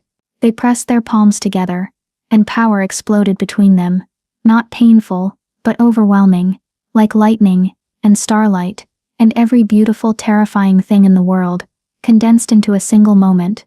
"Repeat after me," the crone instructed, and began speaking in a language that sounded like wind through trees, like water over stones, like the first words ever spoken. Kieran repeated the phrases, his eyes never leaving Mira's. She echoed them, feeling each word settle into her bones, into the bond, weaving them together with threads that could never be broken. When the words were done, Kieran took his blood-marked hand and pressed it over Mira's heart, leaving a perfect handprint on her bare shoulder. She did the same to him, her smaller hand marking his chest. The moment their marks settled, the moon overhead flared brilliant white, so bright the entire clearing was illuminated like day. The bond in Mira's chest exploded with sensation, joy and recognition and completion and home, all of it crashing over her at once. She felt Kieran in ways she'd never imagined possible, his emotions, his thoughts, his very essence intertwined with hers. She felt his love for her, fierce and protective and genuine. She felt his fear that she would regret this, his determination to prove himself worthy, his absolute certainty that she was the best thing that had ever happened to him. And she felt her own heart responding, admitting what she'd been too afraid to acknowledge, that she loved him too, that somewhere between the chains in the court and the 3 nights by the fire, she'd fallen completely, irrevocably in love with an alpha king. The light faded, and Mira found herself in Kieran's arms, both of them shaking with the force of what had just happened. "It's done," the crone announced, satisfaction rich in her voice. "The bond is complete. Witness, all you gathered here, Kieran Nightshade, Alpha King of the Night Territory, and Mira of Thornwick, moon-blessed and true queen, are mated in the eyes of the goddess and the pack. Let no one separate what the moon has joined." The clearing erupted in howls, hundreds of wolves celebrating, the sound echoing through the forest like thunder. Kieran pulled back just enough to see Mira's face, his eyes searching hers. "Do you regret it?" he asked, his voice rough with emotion. "Tell me true, Mira. Now that it's done, now that you're bound to me forever, do you regret it?" She should. She should regret everything. The choice, the bond, the impossible situation she'd fallen into. But when she looked into his eyes, and felt the bond singing between them, felt his love and her own answering it, she found only one truth. "No," she whispered, and watched joy transform his face. "I don't regret it. I choose you, Kieran. Now and always. Bond or no bond. Magic or no magic. I choose you." His kiss was everything, desperate and gentle, claiming and giving, a promise sealed in moonlight and magic. The bond flared brilliant between them, and Mira felt herself falling into it, into him, into a future she'd never imagined, but suddenly couldn't live without. When they finally broke apart, the crone was smiling, and the assembled packs were still howling their approval. "Welcome home, my queen," Kieran murmured against her lips. "Welcome home." And for the first time since she'd freed a wolf from chains in a cursed forest, Mira felt like she truly had found home, not a place, but a person, not safety, but partnership, not a cage, but wings. She'd saved a king, and in return he'd given her a crown, a kingdom, and a love that would last forever. The girl from Thornwick Village had become a queen, and the story was only beginning. Chapter 8: The Queen's Choice. The week following the Moon Festival passed in a whirlwind of change that left Mira's head spinning. Rowan had fled to the Shadow Territory, taking his remaining loyalists with him. Without the blessing of the crone, or the support of the major packs, his claim to the throne had crumbled like sand. Kieran's rule was secure, more than secure. The display at the festival, the goddess's clear favor, the visible bond between king and moon-blessed queen, had solidified his power in ways that 20 years of competent rule never had. "You've made me unshakable," Kieran had told her the morning after the ritual, as they lay tangled together in his massive bed, the bond still humming with newness between them. The packs see us, and see the goddess's will made manifest. They won't challenge me now, not with you at my side. So I'm a political tool after all, Mira had teased, though there was no heat in it. You're my heart, he'd corrected, pulling her closer. The politics are just a convenient bonus. Now, a week later, Mira stood in the throne room of Shadow Peak Fortress, watching as representatives from all 5 territories came to formally pledge their loyalty to their king and queen. It should have been tedious, hours of ceremony and formal words, but Mira found herself fascinated by the process, by the intricate dance of pack politics and territorial alliances. The Dawn territory pledges 10,000 wolves to your banner, my king, Lord Aldrich said, kneeling before the throne. He was ancient, his hair more silver than black, but his eyes were sharp, and we offer our congratulations on your mating. The goddess has blessed your union, and we are honored to serve. Rise, Lord Aldrich. Kieran's voice carried the easy authority of someone born to rule. Your loyalty is noted and valued. The Dawn territory will always have a place of honor in my court. Aldrich stood, then turned to Mira with something like wonder in his eyes. My queen, if I may, there's a girl in my pack, barely 15, who shows signs of being moon-blessed. She's untrained, frightened of her own power. Would you consider taking her as an apprentice, teaching her what you know? Mira blinked, surprised. In the chaos of the past week, she hadn't thought beyond surviving each day, but the idea of teaching, of helping another girl understand the magic that set her apart, that sparked something in her chest that had nothing to do with the bond. I would be honored, she said, and meant it. Send her to me. I'll teach her everything I can. Aldrich's smile was brilliant. Thank you, my queen. You've given her hope she thought was lost. As he withdrew, Mira felt Kieran's satisfaction through the bond. When she glanced at him, he was smiling with unconcealed pride. You're a natural at this, his voice whispered in her mind, another gift of the completed bond, the ability to speak without words. At what? Being stared at and given impossible responsibilities, she thought back wryly. At being queen, at seeing what people need, and giving it to them, at making them love you without even trying. The ceremony continued for hours, pack after pack pledging loyalty, until finally the last representative had withdrawn, and Mira could escape the throne room's formality. She made her way to the chambers she now officially shared with Kieran, grateful for the privacy. She found Helena waiting for her, along with Marcus, and surprisingly, Cassandra. We need to talk, Helena said without preamble. About Rowan. Mira's stomach dropped. She'd known this was coming. He's not going to just disappear, is he? No. Marcus's expression was grim. We have reports that he's gathering forces in the Shadow territory, wolves who are dissatisfied with Kieran's rule, those who want war and conquest rather than peace. How many? Mira asked. Maybe 2,000, Cassandra supplied. Not enough to challenge Kieran directly, but enough to cause problems. Raids on border villages, attacks on supply lines. He's going to try to bleed the kingdom slowly, make Kieran look weak. Then we stop him. Mira's voice was harder than she expected.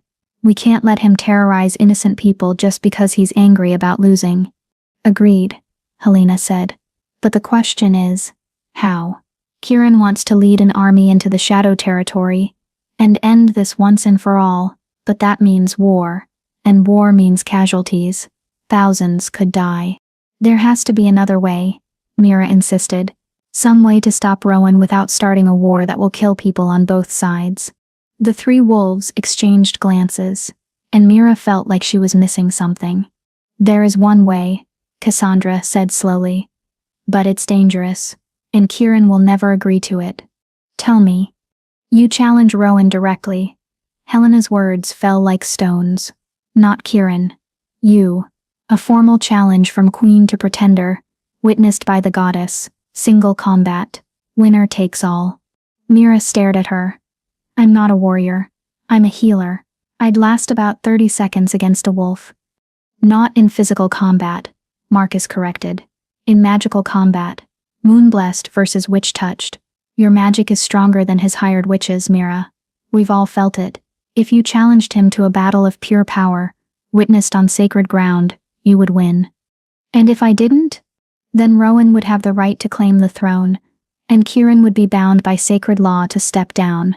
Helena's voice was soft but firm.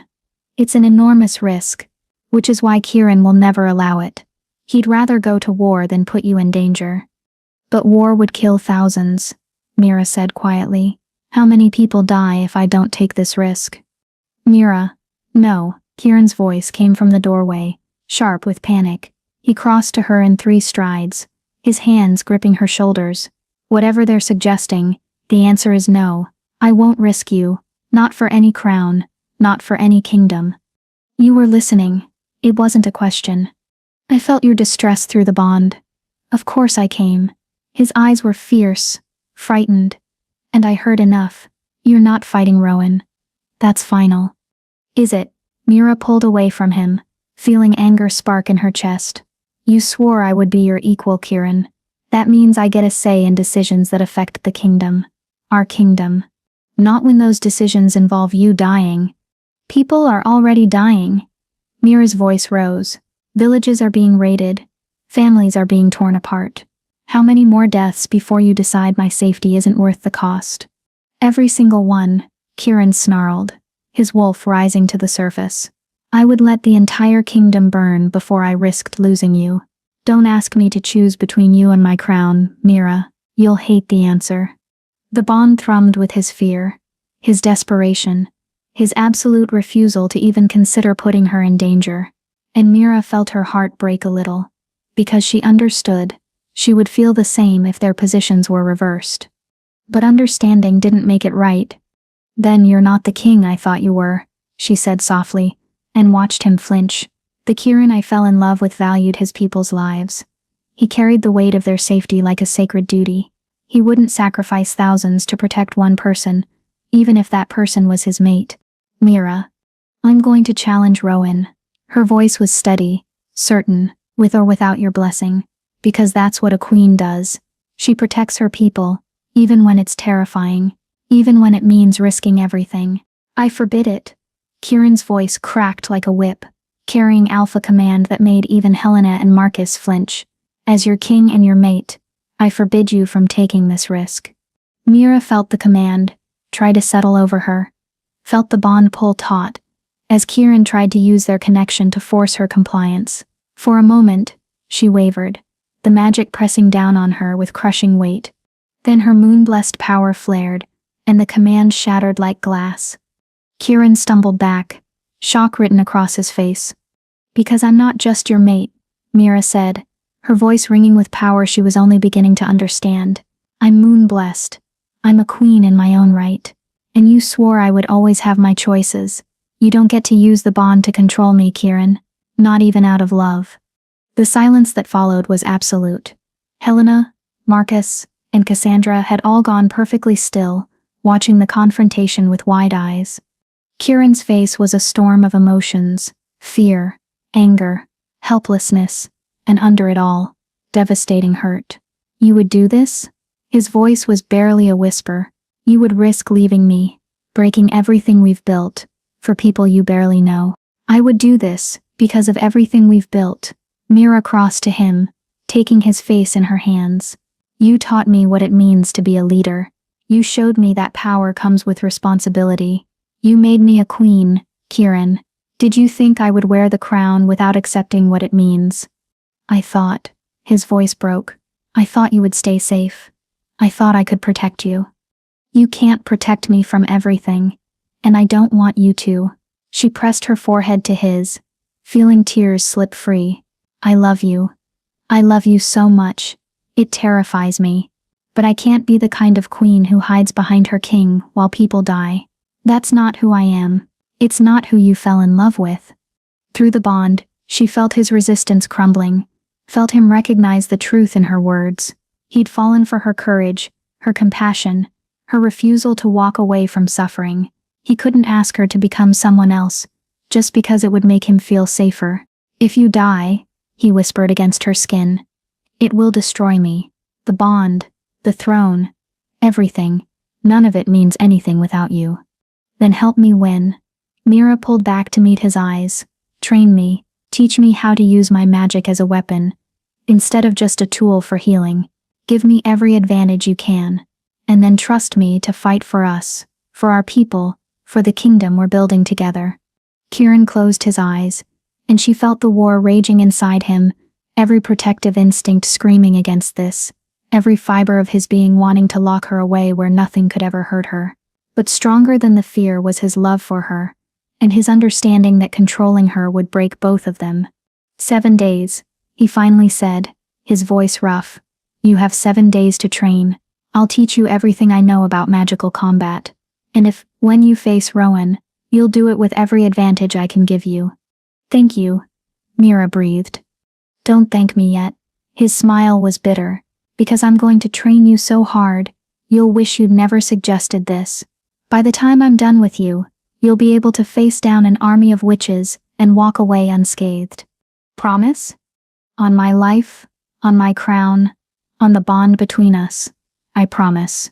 He pulled her close, holding her like he could shield her from the future through sheer force of will. You're going to win, Mira, because I can't survive in a world without you. If Mira's courage and this impossible love story have kept you hooked, subscribe now, because you won't want to miss how this ends.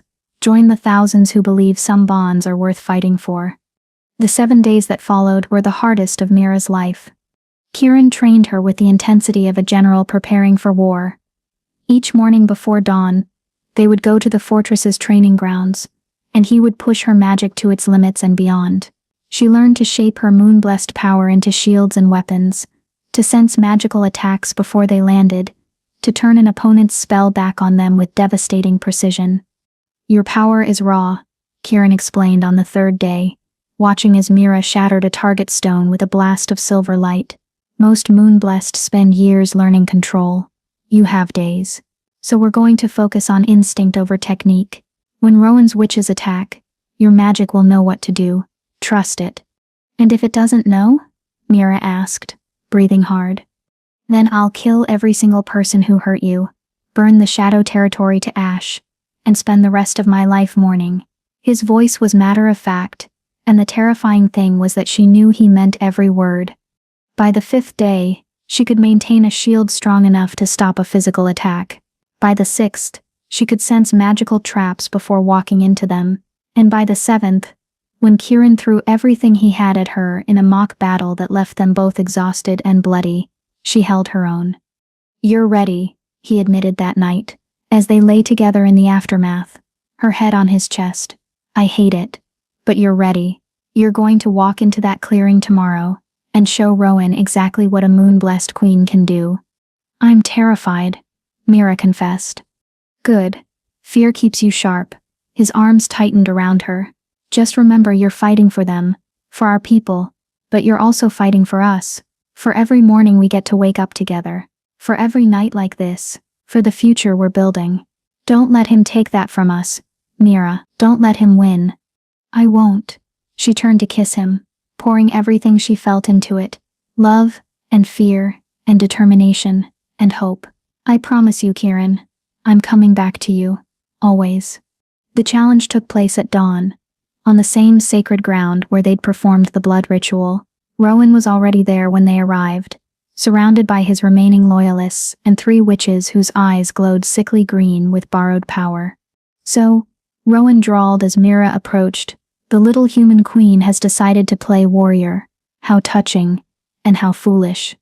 Not foolish, Mira corrected, her voice carrying across the clearing. Strategic. You want the throne, Rowan? Then fight me for it. Single combat, witnessed by the goddess. Magical duel to submission or death. Do you accept? Rowan's laugh was ugly. I accept. And when I've killed you, when your precious mate is broken by grief, I'll take his throne and his kingdom. Everything he loves, I'll destroy. You can try. Mira stepped into the circle marked on the ground, feeling her magic rise in response. The moonstone in her circlet flared bright, and power flooded through her, not just her own, but something older, deeper. The goddess's blessing maybe, or just the strength that came from fighting for something worth dying for. The crone stepped forward to officiate, her ancient face grave. Let all who witness know that this challenge is sacred and binding. The victor takes the crown. The defeated forfeits all claims. There will be no second chances, no mercy, no appeals. She looked at Mira, then Rowan. When I step back, you begin. May the goddess favor the worthy. She withdrew, and the clearing fell silent. Rowan attacked first, his witches channeling power through him that manifested as green lightning. Mira's shield came up instinctively, deflecting the blast into a nearby tree that exploded into splinters. She retaliated with a wave of silver light that forced Rowan back 3 steps. They traded blows like that, for what felt like hours, but was probably only minutes. Rowan had power, the combined strength of 3 witches fueling his magic. But Mira had something stronger. She had purpose. She had love. She had a kingdom of people depending on her, and a mate whose heart beat in time with hers. She had everything to fight for, and that made her unstoppable. When Rowan's next attack came, a spell designed to rip the life force from her body, Mira didn't defend. Instead, she reached for the bond, for Kieran's strength and her own, and channeled everything she was into a single, devastating counter-spell. Silver light exploded from her hands, so bright that everyone watching had to shield their eyes. It struck Rowan square in the chest, and he screamed, the witch's borrowed power burning away like paper in a fire. He fell to his knees, gasping, his eyes wide with disbelief. Yield, Mira commanded, standing over him with power still crackling at her fingertips. Yield, and I'll let you live. Keep fighting, and I'll end you. For a moment, she thought he might be stupid enough to try again. Then he saw the gathered wolves watching, saw his witches unconscious on the ground, saw that he had truly, finally lost. I yield, he rasped. The throne is yours. The clearing erupted in howls of triumph.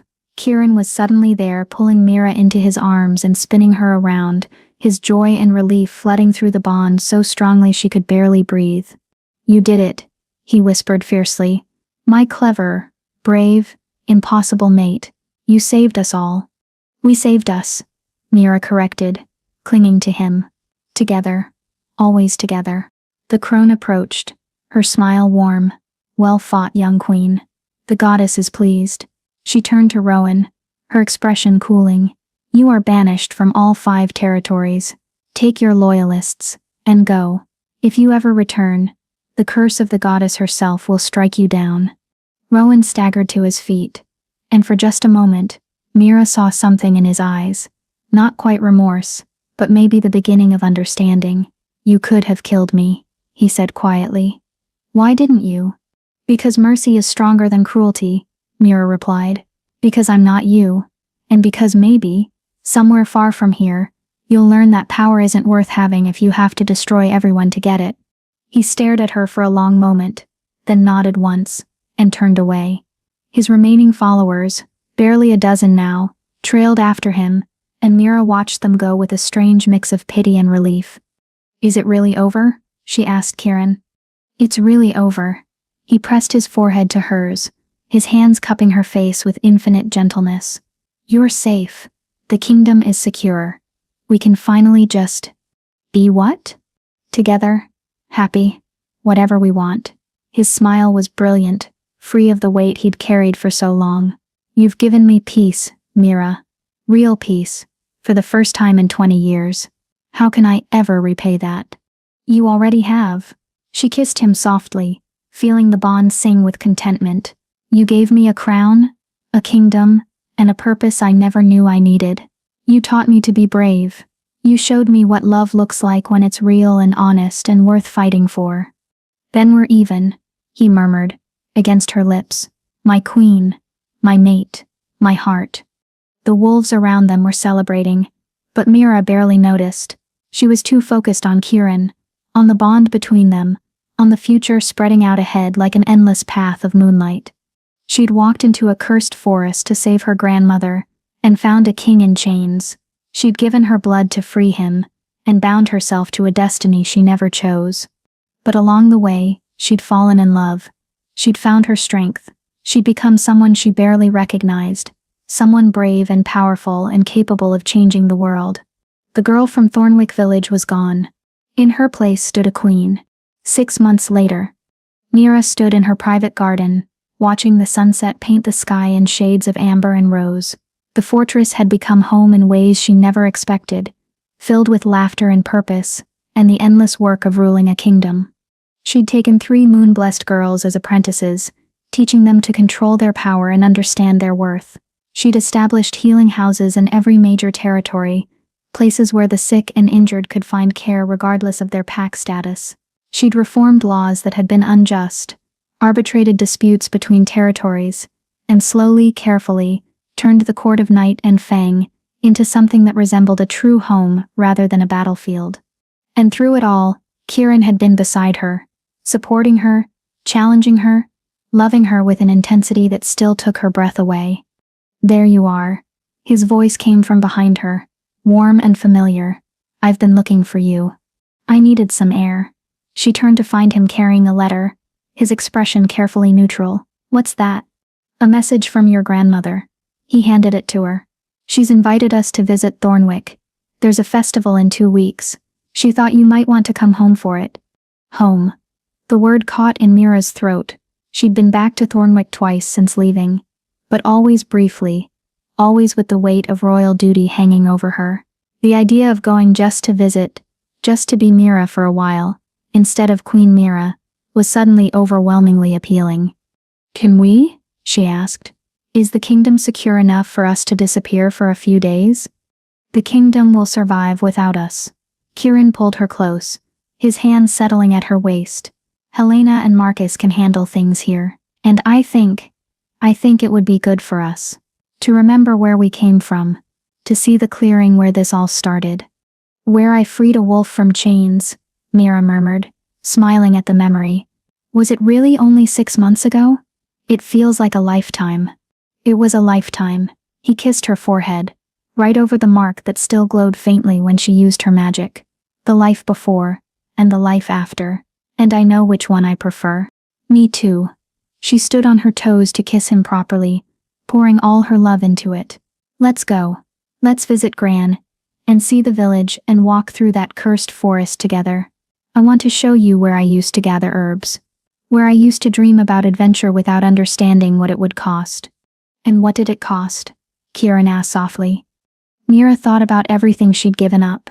Her simple life, her safety, her certainty about who she was and what she wanted. She thought about the fear and the pain, and the impossible choices she'd had to make. Then she thought about what she'd gained. A love that would last forever, a purpose that mattered, a strength she never knew she possessed. She thought about the girls she was teaching, the people she was helping, the kingdom she was building alongside a king who saw her as his equal in every way. "Everything," she said honestly, "and nothing, because what I gained was worth infinitely more." Kirin's smile was radiant, and when he kissed her this time, it tasted like promise and joy and forever. They would go to Thornwick. They would visit the forest where their story began, and then they would return to Shadow Peak, to their throne and their people, and their life together. Because Mira had learned something important in the 6 months since she'd freed a wolf from iron chains. Sometimes the greatest adventures don't take you away from home. Sometimes they show you that home was never a place at all. It was a person, a bond, a love worth fighting for. She'd been a village girl who freed a wolf. Now she was a queen who'd helped save a kingdom. But most importantly, she was simply Mira, loved and loving, brave and occasionally terrified, learning every day what it meant to be worthy of the crown she wore, and the man who stood beside her. And that, she thought as Kirin pulled her close, and the bond hummed with perfect contentment, was the greatest adventure of all.